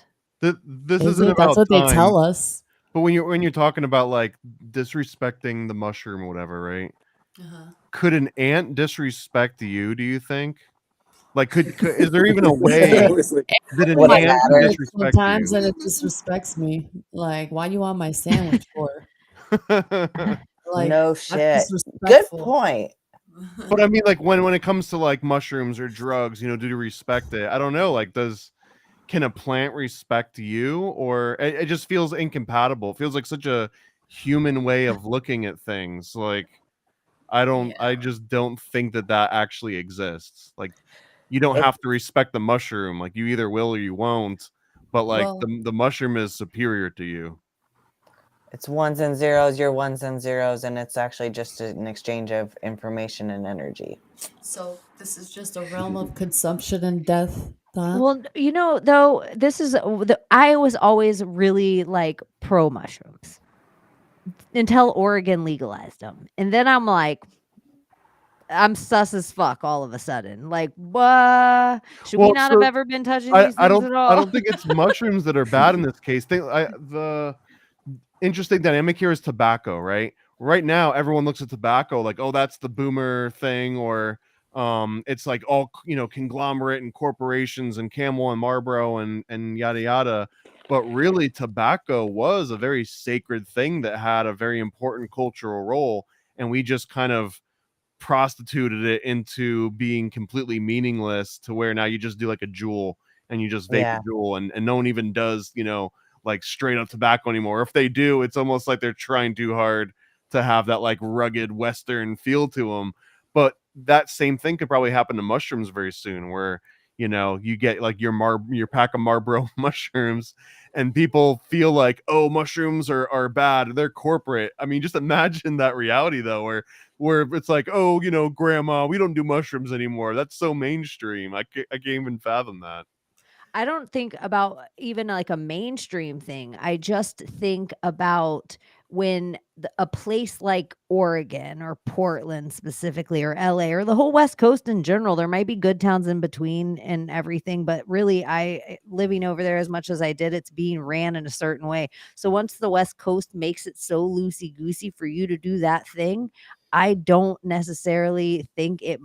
And I'm a person that I'm like, legalize all the drugs, like do whatever. But it just seemed like a big marketing push, like not just that they were legalized, but like, hey, everyone, let's do mushrooms in Oregon. It was like this whole big deal. And I was just like, that's the worst place in the world. Like, I don't know if there's like, it's like everybody there is transgender now. Like everybody like is like, let's make a city in the middle of the street and just shit in the road. Like it's all like the worst parts of any part of society. It's like so gross. And then they're like, yeah, but we can do drugs here and we can get free food stamps and we can all live off. It's just like, whoa, is this really the direction? Like maybe like sometimes you have to show people. I'm like, huh, that's what happens when people just get free money and free food and free drugs. Huh. Maybe that's like not. that. Yeah, that seems like a lot of communes people want to start. Did you say Krispy Kreme? I know. Did you say Voodoo Donut? But I just think like some of the places that like I just don't. It's like some people, they have this idea of freedom, but for generations, like they didn't work for it and their parent didn't work for it and their parent, and it's not even a freedom thing. It's just like not even an idea of like a value of where any money comes from anywhere. They just live on a system of something that's a free money system. And it's just broken their brain in such a way that I'm like, why not give it drugs? This will make it like right when they're about to stand up, let's make them mushy. Do you know when I question mushrooms? The only time I question mushrooms, I can't remember the painter, but this is tied to Epstein and all these characters we see here. But she painted a portrait of all these people and a lot of people like being underground, and mushrooms were part of that realm and they were part of that realm. And it was kind of like it was showing that it was rooted towards the dark side of things, dark sided. But I don't know. Ever since I wish I could find that painter's name. She painted Epstein, and I wish I knew it. You know what I'm talking about. It went viral. This artist went viral. She drew Fauci on there. What, Bush? Did she draw? Is she the one that drew Bush with the paper planes and then Bill Clinton sitting with Yes, I think so. Her. And she drew a big portrait with all these characters, and mushrooms were a part of that, you know, underground realm. And I was like, why is a mushroom there? And like, why is it in that realm? Like, kind of like growing out of there. It was weird how she painted it. Like, it was growing out of the darker realm and coming out. So it was like a little, like, hi, like a little hand here, take some of this mushroom if you want to know something. But is it something that drives people like mad or insane if not taken responsibly? Or are you touching with entities of the dark side, or who knows? But that painting caught my attention so much. And I think it was that artist. If you smoke weed, do you feel like some of the, if you're a person that used to smoke illegal weed and have a dealer, and there might be a relaxation that you can just go to the store and you can just go to the corporate store, the local store, and get your weed or whatever. Is there a magic gone about the just being at one of these things? We're talking about mushrooms now, and now like drugs are pretty much like, you know, like they're giving us worse things from the doctor than anything we could get from on the street anyway. They're giving us fentanyl here and there and whatever. So it's just like with this thing with pot, was it better when it was illegal? And I don't mean better smoke. I don't mean better quality. I mean the energy of it. Was it better illegal? I don't know, but on this point here, with mushrooms grow on dead things, but mushrooms also grow on shit, and we eat it from the dung, from the doodoo. But for marijuana, I believe now, because back in the day, the THC quality wasn't as potent as it was today. They say, is that correct? I have heard that everywhere, even from my Yeah. old hippie friends, even from my friends that live in the islands. They're like, I don't fuck with your American shit. Like, I don't know what you guys did to things over there, but they're like, I just want to roll a spliff and enjoy myself. They're like, you guys want to go to other planets. Like, It's always been like that. I remember going to Amsterdam in the 90s, and everyone that was like, you know, native to Amsterdam would be like, you Americans stand out because you'll go into a shop and just buy weed and just roll pure weed, and everyone else kind of does like a half and half. They'll mix it with tobacco and kind of like do a bunch of spliffs. Spliff it. But that's always, I mean, I don't know, Americans just like go hard in the paint right off the bat. Just like Yeah, that's I very am true. always kind of like in awe a little bit of, I have to say, like the American dude counterparts that I know and how they just are partying with throughout my years of things that have just really amazed me, where we've been like, I don't know, what are they? And like, I've been with a buddy of mine, like we've been looking at them like find pills on the floor of a club. I don't know, what is it? And I've just been like, so like just dudes that they're just like, how fucked up are we gonna get tonight? And I'm like, I just want to get a little fucked up. And then I watch them and they're having a bad time on mushrooms already. They haven't come out of the room in an hour. They come out and they're like, they don't look well. They look like they're nauseous, and they're like, I'm gonna take some more mushrooms. And I'm like, are you sure, dude? Why don't you just let yourself level out so we can have a good time? Like, it's like wherever they're going, they always want to go there. And I'm kind of like, that's brave. Yeah. I like the accidental, like, oh, extra Molly and really pure. Okay, open your mouth. Here. 10 minutes later, here, take another one. And then you just like have the time of your fucking life. Like, you know, those are the great moments. And time stands still when you're in those moments. When you're in a state of euphoria and the music is blasting and you kind of have an orgasm to the bass, you know, time disappears when you're in that state. Yeah. I've had that experience. Yeah. When the music drops and you're just in a state of euphoria, phew, so great. I'll tell you guys too much info, but we're at the time of the night that I can. I was like, okay, I'm going to have sex magic with my wife this week. And she has one job. Her only job was that she had to manifest something. That was her only job. And then afterward, everything said and done. And I'm like, what did you manifest? And she was like, I forgot. I was like, you literally had one job. You literally only had one job. Yeah. You know what? Time stops also, and everything freezes when you're having sex. Everything like is different. If it's good. Everything shifts. Everything freezes. Otherwise, it seems like that solitary confinement time disappears. You only do one really long day.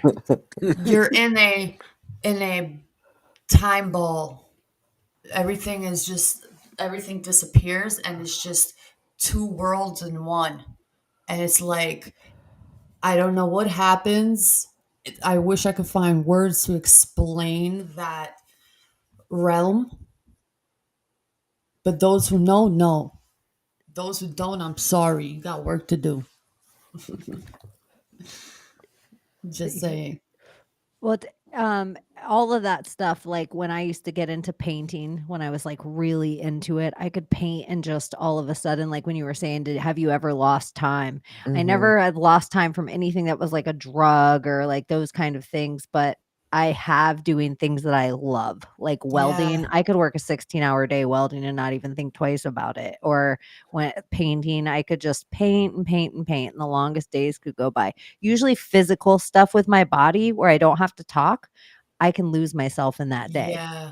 It's Cooking. like, yeah, once you have to Yeah. speak for a living at all, it is such a, it's like your voice is the most exhausting use of your time. Yeah. Except doing this True. kind of shit. It's like when Yeah. you use Yeah, your 'cause we're voice having for fun. doing shit you don't want to do, most exhausting shit. Yeah. Yep. But yeah, when I'm doing like digital content creating, which I don't do for myself, so I don't have a YouTube channel, y'all. But when I do it for whatever work or just for the hell of it, it is something that like time will literally 4 hours goes by, and I'm like, how the hell did I, spend 4 hours on this? But it's awesome. Yeah, it's that flow state. When you're in the flow, time stops. I did 2 stupid videos too on my TikTok, which I got my original TikTok taken down. You can find my new one at Project Cheney 2. One of them I will not air. It was just for my own tongue in cheek, but you might find it somewhere. Maybe I'll end up putting it on my Telegram or something because I'm like, this will get taken down, but it was just to make me laugh. But the other one I actually spent time on. You were saying lose that time. And I sat outside just because I was trying to pull pictures for it. But I sit in this chair and I always sit like all with my knees all up. But I sat there for so long and so much time went by, but I didn't realize so much time went by. So when I stood up, both my legs were asleep. And that is quite a feeling when both your legs are asleep because you could just break an ankle. You got to be careful when you step. If you don't know your legs are asleep, it's not going to be good. But it was like I sat there. I was like, shit, I probably been just sitting like this for an hour and a half. I'm going to get a blood clot. Blood clot. Yep. Blood clot. Do you guys have anything else about time? I think time's bullshit. Time ain't real. Yeah, time's bullshit. Let's just stop. Aging's bullshit too. Yeah. If we daylight tap into that savings is Toltec bullshit. wisdom, if we all just Shitting's agree bullshit. that time's not real, then it ceases to be real, right? Bullshit. Exactly. And if you Sometimes that's recapitulate, the you best take time your to- energy back from all that time. The cow. Your unbirthday is more important than your birthday. People Yeah. really do Heck need to yeah. be starting that because wouldn't that be in the uncapitulating of it all? Unbirthing would be, you're just Yeah, agreeing take that it you're back. going to get older. You're going to be feeling this. Your hair is going to be getting grayer. So you just have to start, like you're saying, your muscles in your face. Like, no, you got to start using them again. But so you have to start doing it backward. I'm Yeah. gonna Well, try Don something. one said, he said, start practicing this. I revoke my consent to any contracts I never agreed Yes. to. Do this. And aging is one of them. You I were taught revoke that. You were My taught aging consent had to to happen. any contract I don't agree to. I'm gonna buy a box of candles, probably like 100 of the stick candles, and make an unbirthday wish every day, and just throw out the candle, and just Oh, that's a good idea. That's a good little And just ritual. try Yeah, it. it is. and just try it. A Hey, very, happy very unbirthday, birthday Layla. to me. You are To young you? again You. every day, and then throw it out. And if you did an unbirthday, because they say your birthday with the birthday candles on the cake, you're like doing an Artemis ritual. And so you're blowing out your candles and you're giving a year of your life for your wish and like all this stuff. And so it's like if you're doing an unbirthday and you're doing it to Layla and blowing it out, that would be the way to do it. You could even technically do it on your birthday too. So everybody blow because out your candles to Layla is what I'm You're only just born kidding. once. I'm gonna Yeah. try it. I'm really gonna try it, and I'm gonna post it every day on my Instagram. You're Okay. We'll hashtag it our unbirthday. Our I'll do it unbirthday. too. Yeah, we should all let's do do it. I think we Box should of just try birthday it candles. and do it for a year and see what happens. You're Just gonna for love the fun. way you look. We guarantee it. Buy this anti-aging cream. I love this idea of like I don't consent to aging or whatever. It feels like a sovereign citizen version of reality. Like, I'm not driving, I'm traveling. Yeah. I revoke my consent to any contracts I didn't make, and that's serious. Like, there's so much power in that. Absolutely. Aging's one of them, but I mean, anything. We have the power. We just say, so shall it be, and it is. So if I want to unbirthday and rewind, hey, I'm gonna rewind. Turn back If 2 in my name it shall time. be, then as long as they're 3, that is even more powerful. I mean, Watch out, bitch. you can We do got it with this. mirrors. This is a mirrored realm, right? Mirrors, Mhm. smoke and mirrors, right? Yeah. It's all smoke and mirrors. So do that mirror magic. Talk to yourself in the mirror and get a true mirror. That's even more powerful. You're like going to literally be talking to yourself. Or go to a thrift store and get an old mirror, a real mirror, not something that's glass with plastic sheet on the back. Silver. And when you get the Silver. mirror, let it sit outside your house for a few days and like let it see all of outside and let it cleanse itself, because the mirror is a very strong instrument. People just throw mirrors in their houses. Yeah. And you don't have any clue I'm what that guilty of mirror is that. seeing before you. Yep. You don't want whatever it's seen in your house necessarily. You want it to look at beautiful stuff for a long time before you bring it in your house. I like that. I'm just going to aim it at the sun and cause a fire somewhere.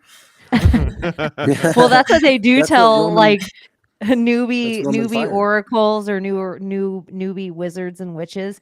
They tell them, and like a big thing for their first crystal ball is you cannot give a witch fire. a gift as a crystal ball unless you give them a cloth to go over it. And you like a big huge thing they tell witches that they used to think they would start fires, but really the sun would just hit their crystal ball weird and no one was any of the wiser because the sun didn't necessarily always stay in the same spot in the sky. Yeah. So it would hit their crystal ball weird one day when it was dry enough and ignite the whole village on fire.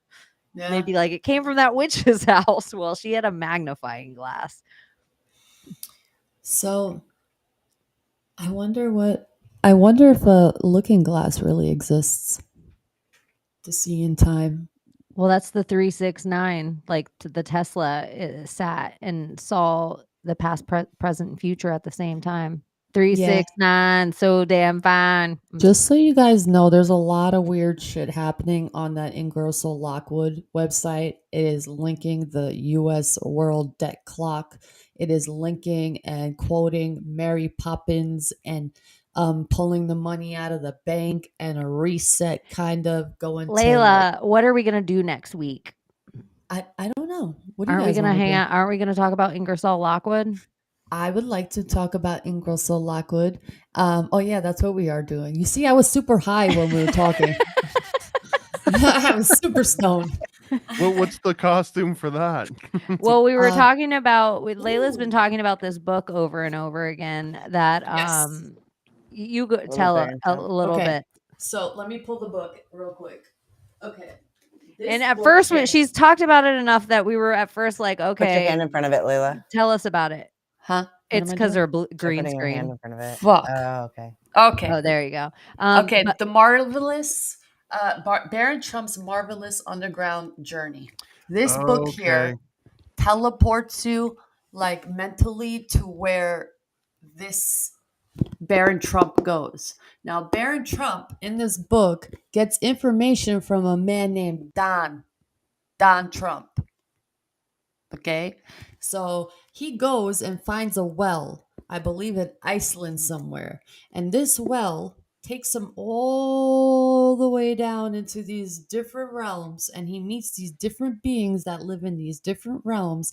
And they're like human, but they're different because they adapt to the different realms that they live in. So some don't see, but they can see differently without eyes. It just takes you on a fucking ride. If you want to like kind of escape reality a little bit and kind of feel like a kid and like learn some things, because I feel like there's some truth into the inner earth realms that they are hiding from us and so-called aliens or whatever other beings. So don't go into it too much because not. this is what we're going to do. We Yes. didn't know how quick the Britney book and how easy it was going to be for all of us to read it and get together and do an episode. So Layla was like, you guys can all read this in a week. This won't be hard. And so we were like, okay, we're going to take your word for it. And so we're going to tell you guys about it ahead of time. And then we're all going to read this, and whatever things it makes us think of, we're going to talk about next week if you guys want to hang out. So, yeah. So we'll talk about Trump. We'll talk about the letter of the alphabet that's forbidden to talk about. That's on the keyboard next to W and A and S on the top left corner. That's the one thing. I'm all that's the looking. whole- I'm like, what letter? You know, that one that looks like a zero with a tail. I always am like, you know, the one, the Ouroboros with the machete through it. Yeah, you know, that guy. It's the cute looking one. The cute one. It's super cute. All right, perfect. Do you guys have anything you want to drop? And I do want to tell everyone out there at projectchaney.com, I will probably have it on next week. I'm going to work at getting everyone here's links. And so there'll be a Secret Society of Good Guys links, and then you'll be able to find all of their stuff easy everywhere they're at by just clicking there and then going there. And maybe they'll all have a page there eventually of whatever is going on. But I just want to tell you, I will be doing that this week because I've seen people in the chat ask of where to find you guys. So tell everybody where to find you guys. Yeah, so if you're interested in dating me, no, let me stop. Let me stop. We are going to do that show. It's going to be fun. Yeah, it is going to be fun. I can't wait for that. You can find me at God Pill Angel. Well, God _Pill _Angel 33 or 333 on Instagram. And the same goes for TikTok. I post my algorithms and they somehow tie to what we talk about miraculously. Yeah, that's where you can find me. Love you guys, by the way. What about you, Gordy? I'm muted again. On brand. You get an A- this episode. You were minus, A-. Right. It's the leather jacket, right? The leather jacket, and it's not your fault about the motorcycle, so I wouldn't even take anything away for that. And this, I wouldn't even take anything away for, like the mute, but it's really just the leather jacket. You know what? Better. Nowadays standards, it might be a solid A because I've learned those things have changed a little bit. Like what used to be like a B for me now is an A. They've made those numbers different, but it's a different time. I'm from a different time.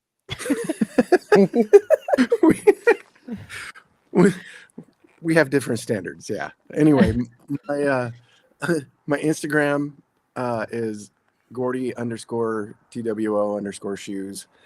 And my YouTube channel, it has a bunch of owl stuff and some other things, but I need to add to that. Gordy Two Shoes on YouTube. Awesome. What about you, Thomas? Mine's the same as always, paranoidamerican.com. But I've also got a brand new project that launched today on chaostwins.com. And that's it's like a all ages friendly, which is new to me, comic book that I've been doing with Sam Tripoli. It's all about paranormal and jumping through time and dimensions, and it's a really cool one. So definitely check that out. I was just checking right now, and over half of the signed copies are already gone. So if you want to snatch up a signed copy from me and Sam, chaostwins.com. That's awesome. I will have a commercial for that after we are leaving air. Abby, where does everybody find you and harass you? You can find and harass me on Instagram at abstract1 or on Telegram. I'm in the Project Cheney chat quite a bit, so same. Oh yeah, Telegram. Plug the Telegrams too. I did just put that somewhere up in here, but you can go to everybody's Telegram channel. If you go to the Project Cheney Telegram, I think everybody's in there, and you can find them from there if there's other channels that you want to find. Yes. But yeah, so you guys, thanks once again for hanging out. Make sure. Awesome. Yeah, you guys are so rad. Like, we have such a smart chat. So many great questions, so much like great content in there. Like, I learned so much from you guys. So yeah. Yeah, we're gonna have call-in eventually and messages, and probably even maybe we will have like a Secret Society of Good Guys chat. So if you guys leave stuff, we can pull that up on here too, and on Telegram. So yeah, go to the Project Cheney chat so you can find out when because I'm sure that'll be happening soon. Now that we said it aloud, I'm like, why doesn't that exist? That it's something that everybody can comment in. So yeah, awesome. Read your book and we'll all hang out next week. Okay. We're out of Bye-bye. time. Save us, Britney Spears! Can we be saved? God, why is Satan controlling the universe?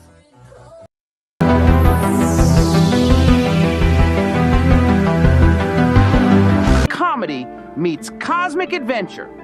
Chaos Twins, created by comedian Sam Tripoli and comic publisher Paranoid American, will sweep you off your feet. Join two girls with the astonishing ability to morph into animals, rally with their cryptid crew, and traverse diverse dimensions. But you don't have to take my word for it. Sign up now at chaostwins.com. In a place as curious as Crown City, adventure awaits at every turn. Meet Anna and Becca, two spirited souls navigating a world filled with wonders and weirdness. Alongside their trusted allies, Biggie, Matilda, and the Chupacabros, they'll stand against aliens, reptilians, and mysteries beyond imagination. Dive into their captivating tales and discover a world where anything is possible. For more information, visit chaostwins.com, samtripoli.com, and paranoidamerican.com.